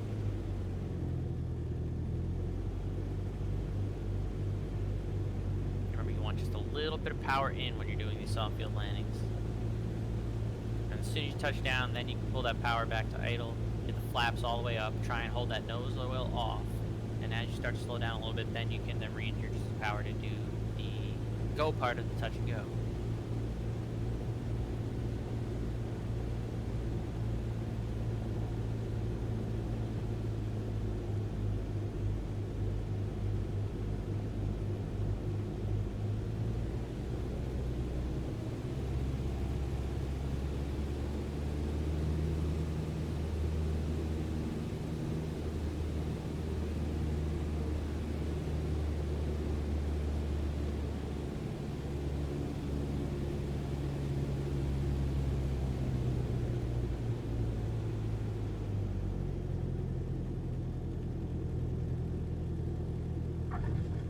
Very nice. Hold that nose off, flaps up. Carb heat off. Excellent. Excellent soft field landing on touch and go. Very, very, very much like that. I enjoyed every bit of that. Yay. Back to 15 hundo. Yep, normal pattern. This time, though, we're going to do a forward slip. Remember the forward slip from last time? So what you're going to do is you're going to maintain 1,500. You're going to do your normal traffic pattern, but you're going to maintain 1,500 feet the whole time until I say go, and then you'll start that forward slip down. And remember, for the forward slip in necessity, you really don't want to do it with full flaps, so you would do it with about 20 degrees of flaps. Okay. Alright, so right now the pattern's all normal. You set yourself up, get nice and normal, and downwind 1,500 feet, first notch flaps. But then you'll maintain that 1,500 feet all the way through the base turn and the turn to the final. You get the flaps to 20, we'll hold it there, and then we're going to do the forward slip.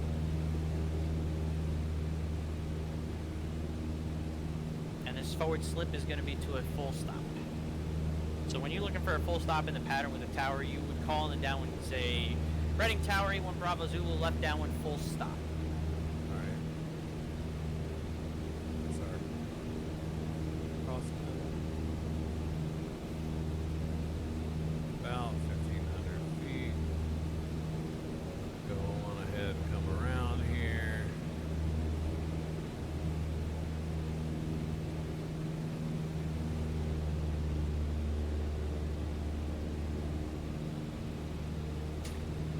Ugh.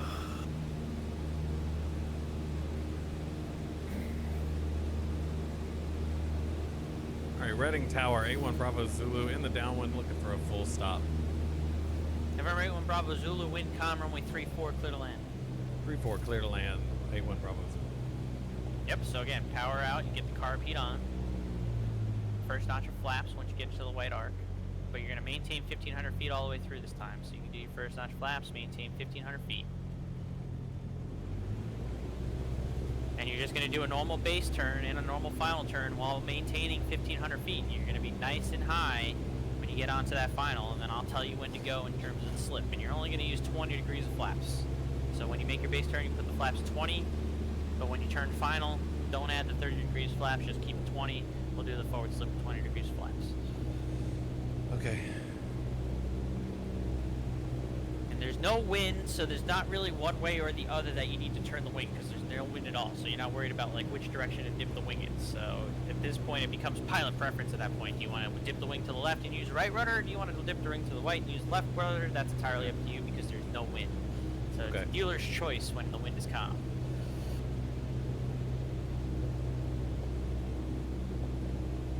That's right, Jeffrey, because this is Reading Regional out in California. It's not Reading out in Pennsylvania.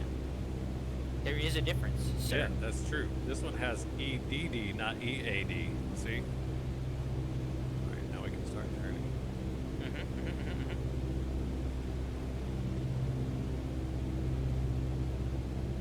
Big difference, Jeffrey B. Big difference.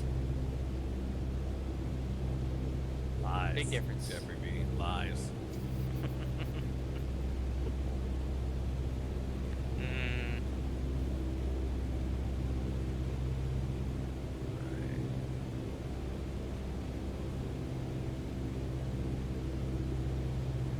We are so high right now, bro. Yep, this is going to be a fun one.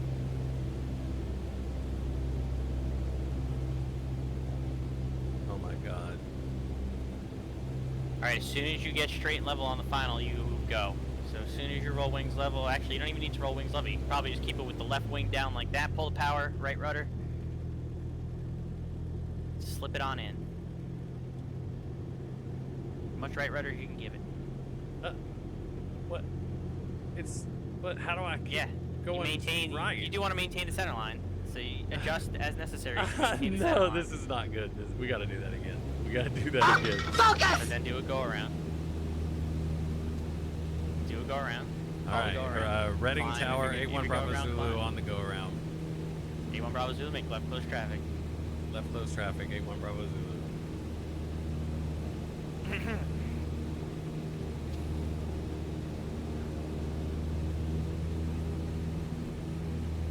Alright, same thing. Just get in the pattern. Exactly the way you set it up before. We'll try it again. So yeah, you're going to use full rudder and get that wing down, but then you're still using your ailerons to maintain the center line while keeping that full rudder. So the rudder should stay full the whole time for whichever direction you're deciding to use it in. Then you're using the aileron just to maintain the center line. Okay? Okay.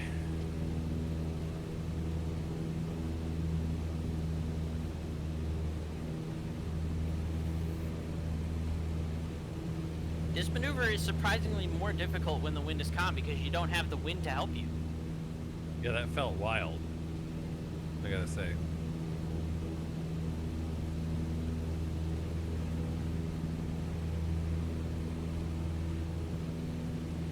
Also, the 1,500 feet right the way I had the final there was probably a little bit too high. So we're going to extend the downwind just a little bit longer than we have. Right, just a little bit longer on the downwind before you turn your base. We'll give yourself a little bit of extra room turning final so you can get it straight first and we can kind of see where we're going. Alright, so don't worry about the tower calls anymore. I'm not worried about the ATC stuff anymore. Let's just fly this pattern. You go a little bit longer in the downwind before making your base turn while maintaining the 1,500 feet and we'll kind of go from there. Alright.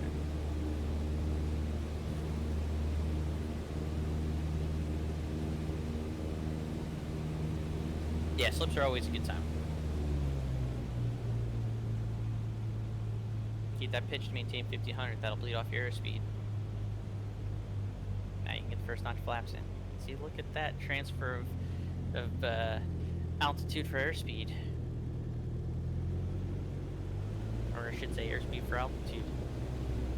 Amazing how that works. So go ahead and maintain that 1,500 feet. We'll go a little bit lengthier in the downwind before we turn our base. Give you a little bit more buffer here to kind of get set up and see how you want to look at it.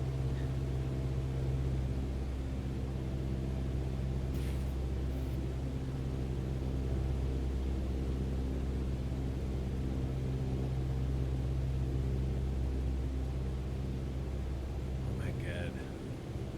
Oh my god. Oh my god. You feel so high.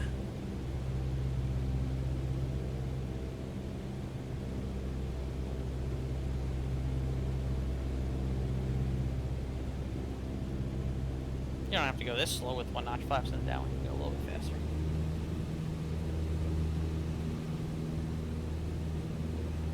Don't get too tight to the final there. You can maybe turn right a little bit. Get a little tight to the runway there.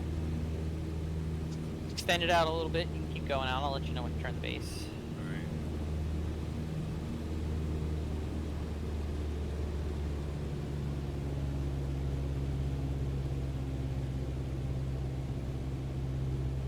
Alright, go ahead and make your base turn. Get the second notch flaps in. You're going to leave it there at 20 degrees flaps. I wouldn't want to climb any. I know that. Base. Right there. Still feels pretty tight here. It's going to be fun. Yeah.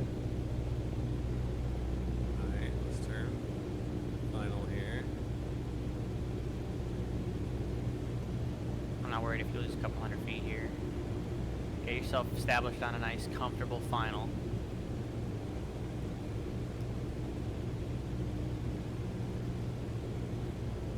Alright. go. Oh, we don't Get put full more rudder, flat. power out. I got full left rudder right now. Yep, and now just use the aileron to maintain center line.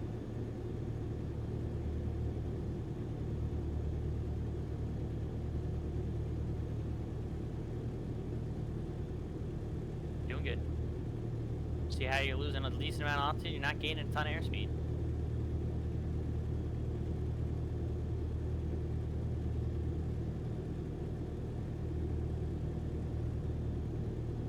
And then once you're over the runway there, you roll out of it, and then now you just do a nice normal landing.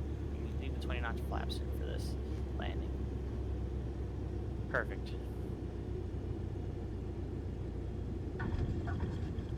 Very good. And then you exit the runway to the left, taxi back to the FBO. Remember, the flight's not over until the airplane is shut down and parked. Or I should say parked and shut down. That was a good forward slip. Very nicely done. Oh my god. Now, do I need to call you back? No. We're not worried about that anymore. You can just go ahead and straight ahead into the FBO there, get it parked up, get it shut down completely, and then that's when the flight is over. And then we'll do a little bit of a debrief. Okay, a little debrief. Tom, how are you, mate?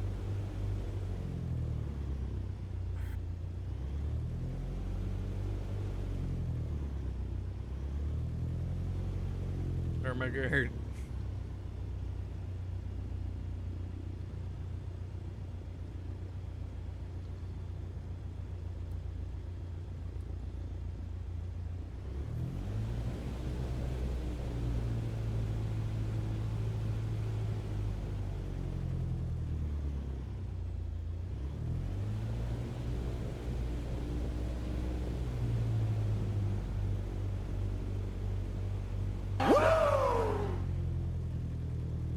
Thank you, Tom.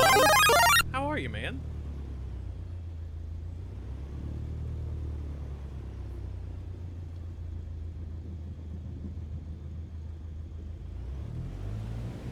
We're trying to really learn how to fly here, Tom.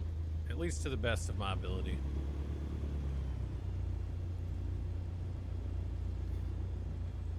Resubscribe for 6 months? Is that right? Did I read that right? Tom. 7 months, it looks like, on a 6-month streak. Fly 787, 7 months. Wow. Tom. Rufus.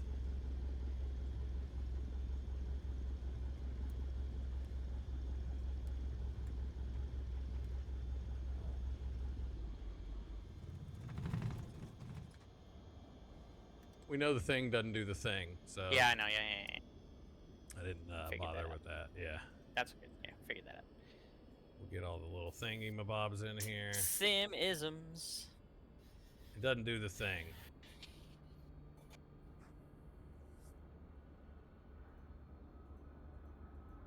I don't remember how to put this thing. There we go. Okay. We're ready to go. Yep, give you That's a quick debrief here. Okay, all right. Alright, so... Hold on one second.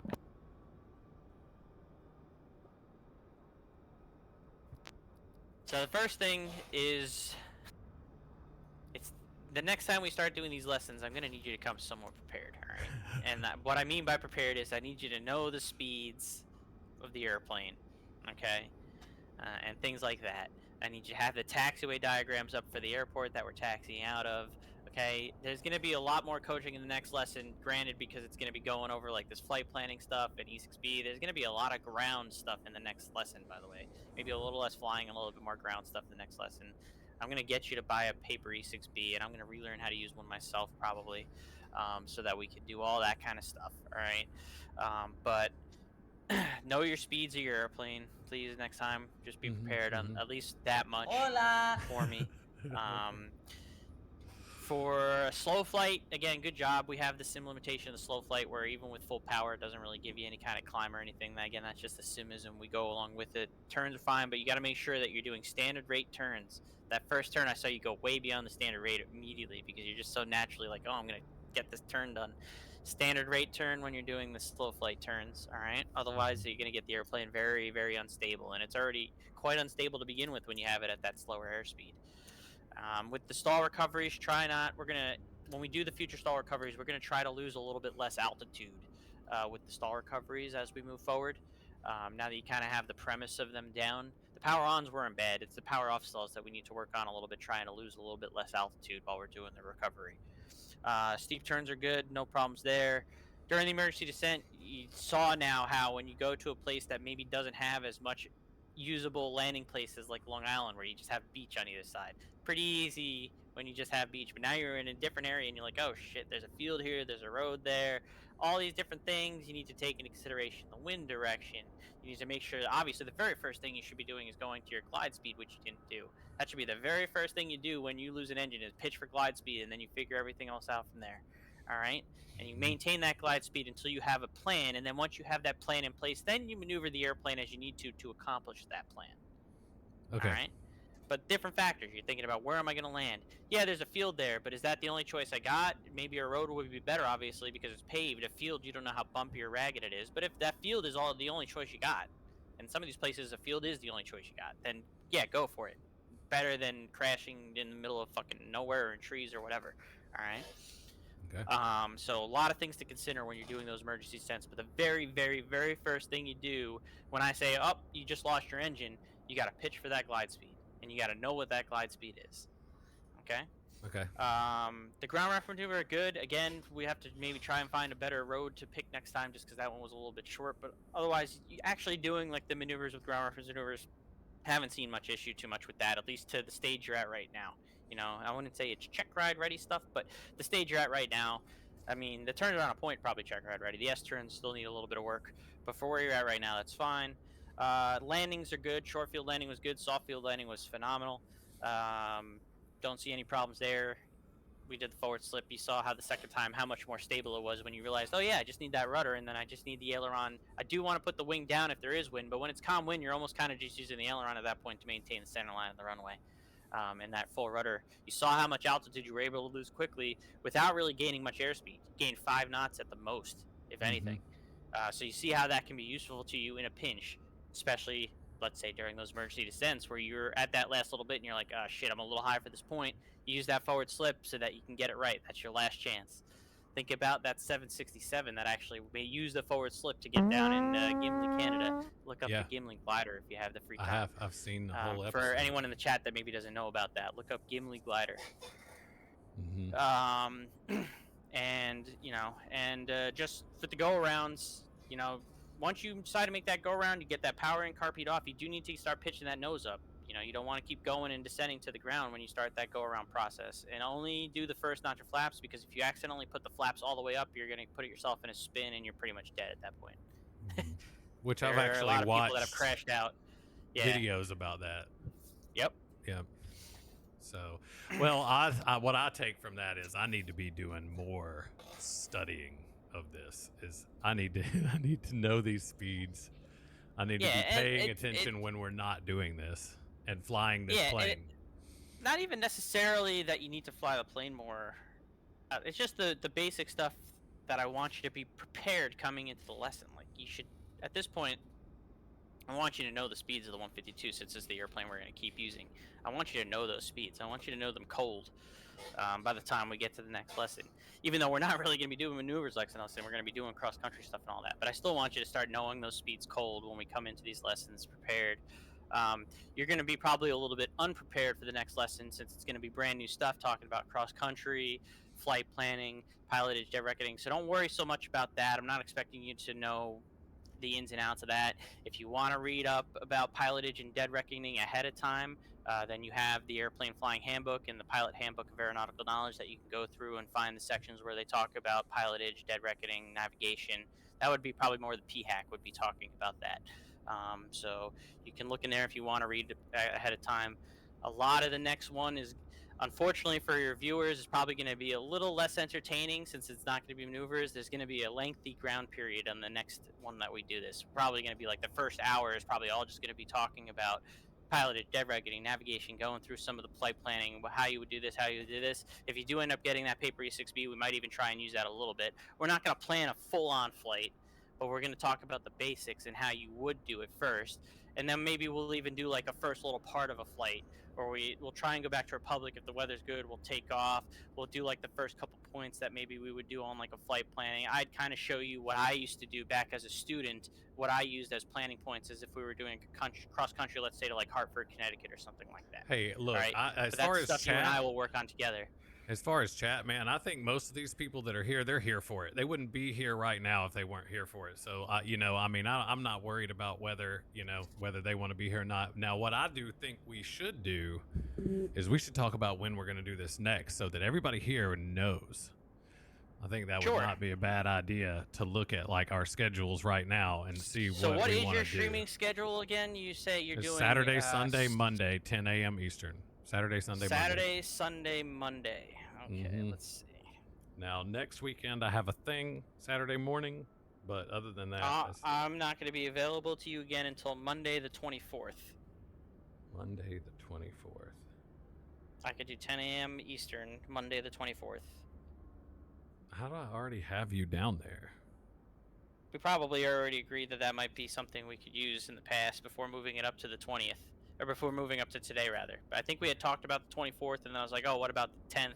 You said yes. You probably kept it on your calendar for the 24th anyway, which is perfect because that can be 2 weeks from now. We can do this again at 10 a.m. All right, so Monday the 24th, 10 a.m. Eastern.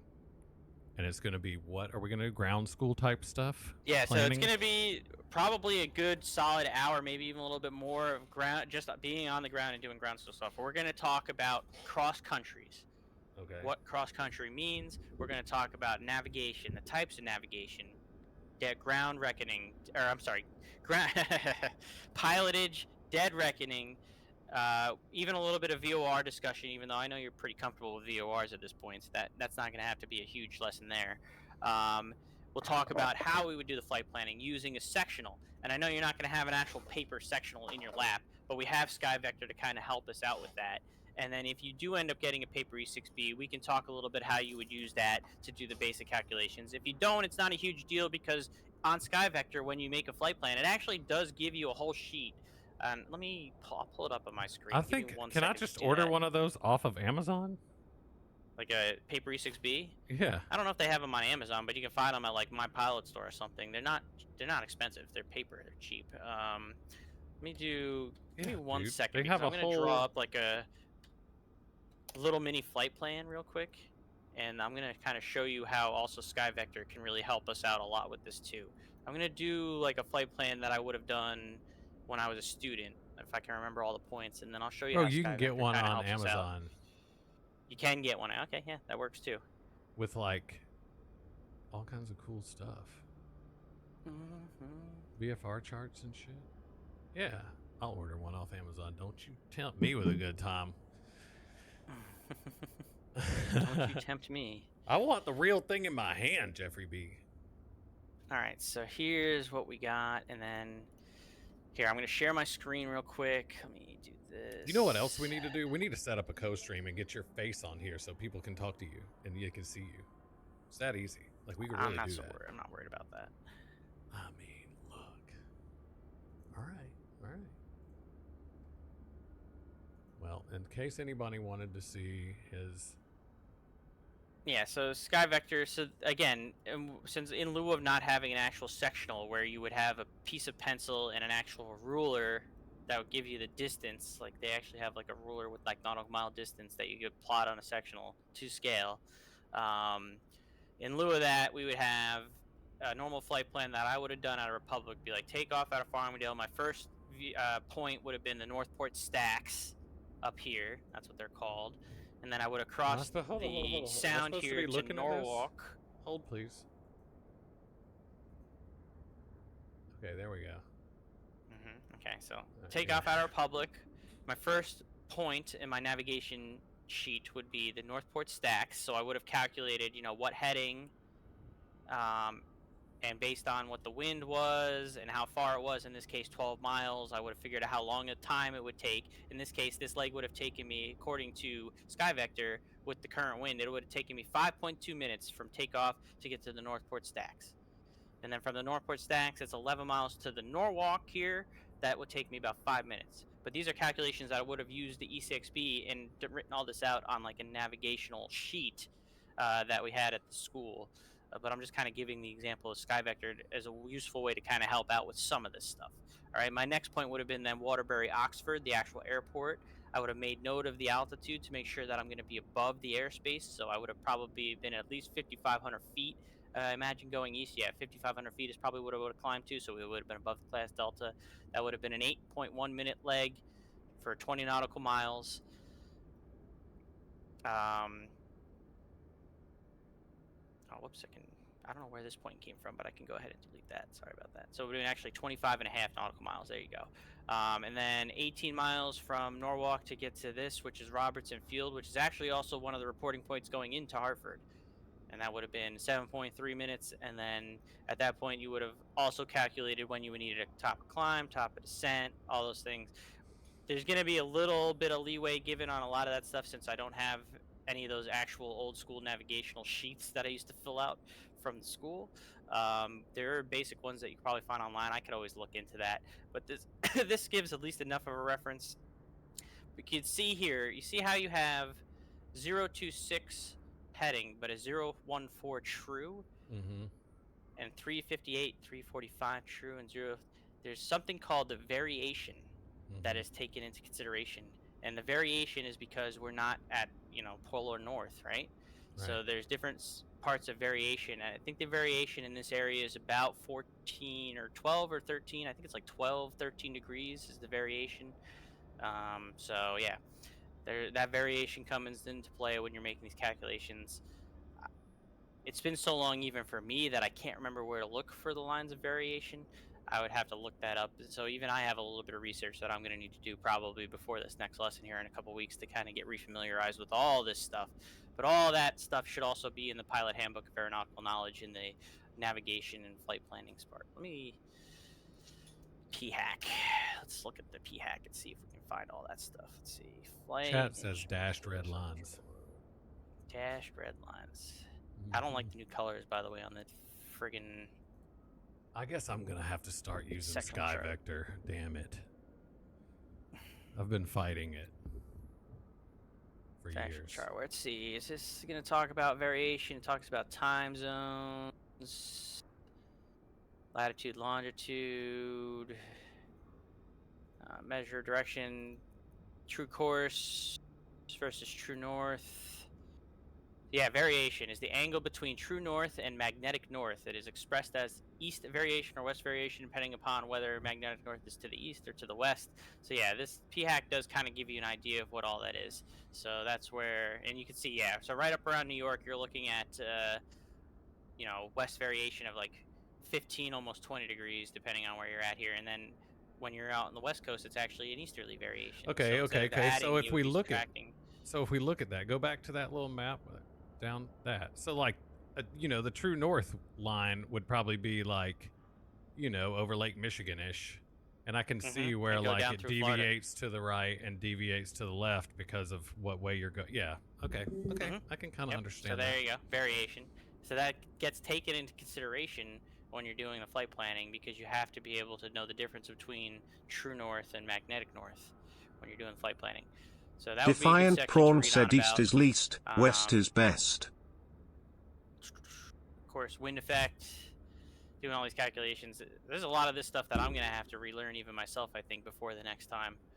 Just because it's been so long since I've done any of this flight planning stuff or had to teach anyone how to do this flight planning stuff, let alone doing it myself. Okay. 2 weeks. It talks about dealing with the wind, so the angle, so you got true north, magnetic north, and you've got your course, and of course your desired course. You might have a different heading, so you might have to, if the wind is strong enough, you might be flying a heading 075 to fly a course of 090, so you might be crabbed into the wind. You can see it here on this little diagram. So there's a lot of different things that you have to take into consideration when you're doing your flight planning, so that you don't drift off course, and so that you know exactly how long it's going to take to get to your each point, so that you know exactly how long it's going to take to your destination. And then if you know how much fuel your airplane burns, you can even calculate how much fuel you expect to use and be within a reasonable amount of how much fuel you're going to burn during that entire cross country. And that's kind of what they had us doing at the school. They had us planning so that we would eventually know exactly what heading we needed to fly to compensate for variation of the wind. How long was it going to take between each point time wise, including top of climb, top of descent, based on what the wind was using the math, and then how much fuel you're going to burn. And you usually would be able, just using a little paper E6B, and once you kind of had the math right, you'd be pretty close on all those things, like within a minute, within maybe a couple gallons of fuel. So, how much are you flying in the next 2 weeks? Work-wise, I have one trip in the next 2 weeks, so not Plenty a ton, of time to thankfully. study. I do have. You're familiar with Jersey Aviator, right? No. You're not familiar with Jersey Aviator. For those in chat that are familiar with Jersey Aviator, I'm going to his wedding on Thursday. I'm actually one of his groomsmen. Oh, so I'll be there Wednesday, Thursday, Friday. So I will be busy those 3 days. My next trip is Sunday, Monday, Tuesday, 16th through the 18th. Then I have a whole week, like a whole week off after that. So I'll have time to get reacquainted with all this flight planning stuff ahead of time to be able to teach Boozy at a reasonable. And then, again, it's not going to be perfect yet. I'm still going to make mistakes just because I haven't done this stuff in so long. I'm just going to try and get Boozy to understand the basics of what we're doing, not necessarily have to plan a full cross-country flight. We might even start, like I said, the first couple legs of something, and then we'll even talk about, like, what then would you do if you have to divert. And then this is where it got fun in the training.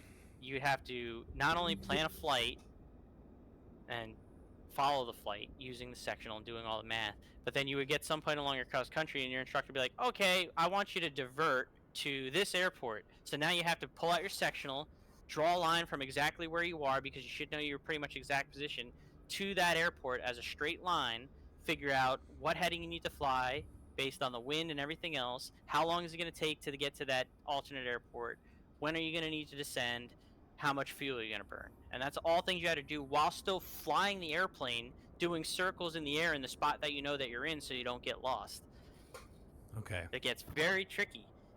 You're sitting there, you're doing like little comfortable 360-degree turns to try and stay in the same spot, but then you're also head down, physically writing on a piece of paper in your lap while also still flying the airplane and doing all those things, and then pulling out your calculator and doing all those things while still flying the airplane. It's a lot. And obviously we're not going to be able to simulate anywhere near all of that here in the simulator, but I'm just kind of giving you an idea of how involved some of the training is when you're doing when you're doing your private pilot training. Okay. Well, okay. I will be prepared. Next. Okay. 2 weeks, guys. 2 weeks. And again, so if you're looking for did I already close the link like an idiot? No, I didn't. Okay, good. So it's chapter. You're looking at chapter 16, which is the navigation chapter of the Pilot Handbook of Aeronautical Knowledge, so the PHAK. Chapter 16 talks about navigation. I'm gonna write it down right now. And I'm gonna order. So that's where you want to look if you want a reference. And then I'm also gonna give that YouTube link, like I have all in like all of the past times we've done this, from my YouTube channel for when I'm kind of doing the self-instructing while I'm also flying the airplane. If anybody wants to go look back at that archive stream that I did from a few years ago. Let me just find. I don't know. I should have had that link available to me. I'm an idiot. So let me just go find that link real quick. I apologize. Okay. Well, while I'm finding that link, I'll put it into your chat. You can start setting up for whatever you're doing next in your stream while I'm looking for that. Well, I think I'm gonna end here when we're done, because I have Jacksonville ground training in 3.5 hours, so I don't think I would have enough time to get a Baron flight set up and done, and then have enough time in between that and to rest a little bit. So I think I'm going to end here. But that link is the link that I just put in your chat, by the way. I apologize for interrupting. For the No, you're stream that fine. I did where I coached myself through the private pilot maneuvers. If anybody wants something further to watch about it, that's all. Okay. Just giving them the link for reference. All right. Well, I'm gonna get out of here. I'm gonna mute you now and end this stream, and then I'll text you. How's that sound? Okay. All right, buddy. Appreciate it. I'll holla at you See you, in a little buddy. bit. All right, dude. Okay, guys. I think I'm gonna get out of here. Like I said, I don't think I'm gonna have enough time to comfortably make the Baron flight that we had planned to do, which would have been Reading to Lake Tahoe, and then be able to do that training later. Because I got more training, guys. Because the plan is to control for Jacksonville Center on VATSIM here real soon, and that's my goal right now. So. With that being said, what I think I will do, if I can, is we will either come back later on this evening for the Baron flight and maybe some airliner ops around on VATSIM somewhere in the United States, or we'll just move it to Wednesday and do that stuff on Wednesday, because I don't have anything going on Wednesday. But I do want you guys to note it down if you're into this kind of thing. Father's Game, thank you for the raid, man. Appreciate it, buddy.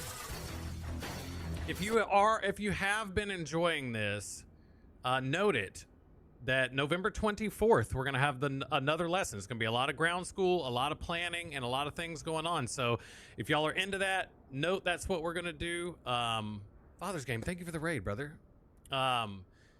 So write that down. But I'm gonna get out of here for now. Let's find someone to raid. You raided me. I'm about to raid. Spider Monkey, what's up, man? Welcome in. I don't know who I'm gonna raid. I know who I'm gonna raid. Let's go raid out to Mr. Code. Mr. Cobell Cowdy. Let me thank everybody for today. We didn't really get a lot going on, but thank you for the 15 stream streak. Zelda Prawn, thank you for the 3 stream streak. Captain Aaron B, thank you for the 19 months. Captain Andy B, thank you for the 6-man raid. I don't know if any of y'all are still here. Fingas, thank you for the couple 100 bits. Frankie for the 15 stream streak. Ibanez for the 15 stream streak. Tom for the resub. You're a leg in, bro. I appreciate you. This guy's a little mad. Oh no. Oh no. But look out for the 15 stream streak from Mr. Dresh. Found a 52-minute video of someone teaching XC cross-country flight planning that we can use as base. Okay, cool. That sounds good. So that sounds good, JPC. So let's raid out of here. I think I will probably do the next flight's on Wednesday, but look out for the ping in the Discord. We might go live this evening for some flying. We'll just have to see. But for now, let's go say what's up to more Cowbell Cody, because he's a good friend and I like him. And I would rather someone more current than me to help you with all that. Okay, I already did. I already showed him. You were talking when I showed him your cat. Okay, so I believe it's Marine Corps birthday, or it was yesterday or whatever, and I think Cody was in the Marines or he was in the Army or something, so it looks like he's showing some Marine stuff. So you guys go say what's up to Code, copy this raid message, and look out for the ping in the Discord for later on or Wednesday, and if not, I'll see you guys Saturday. Peace, love, and chicken grease. Catch you guys on the flip-flop.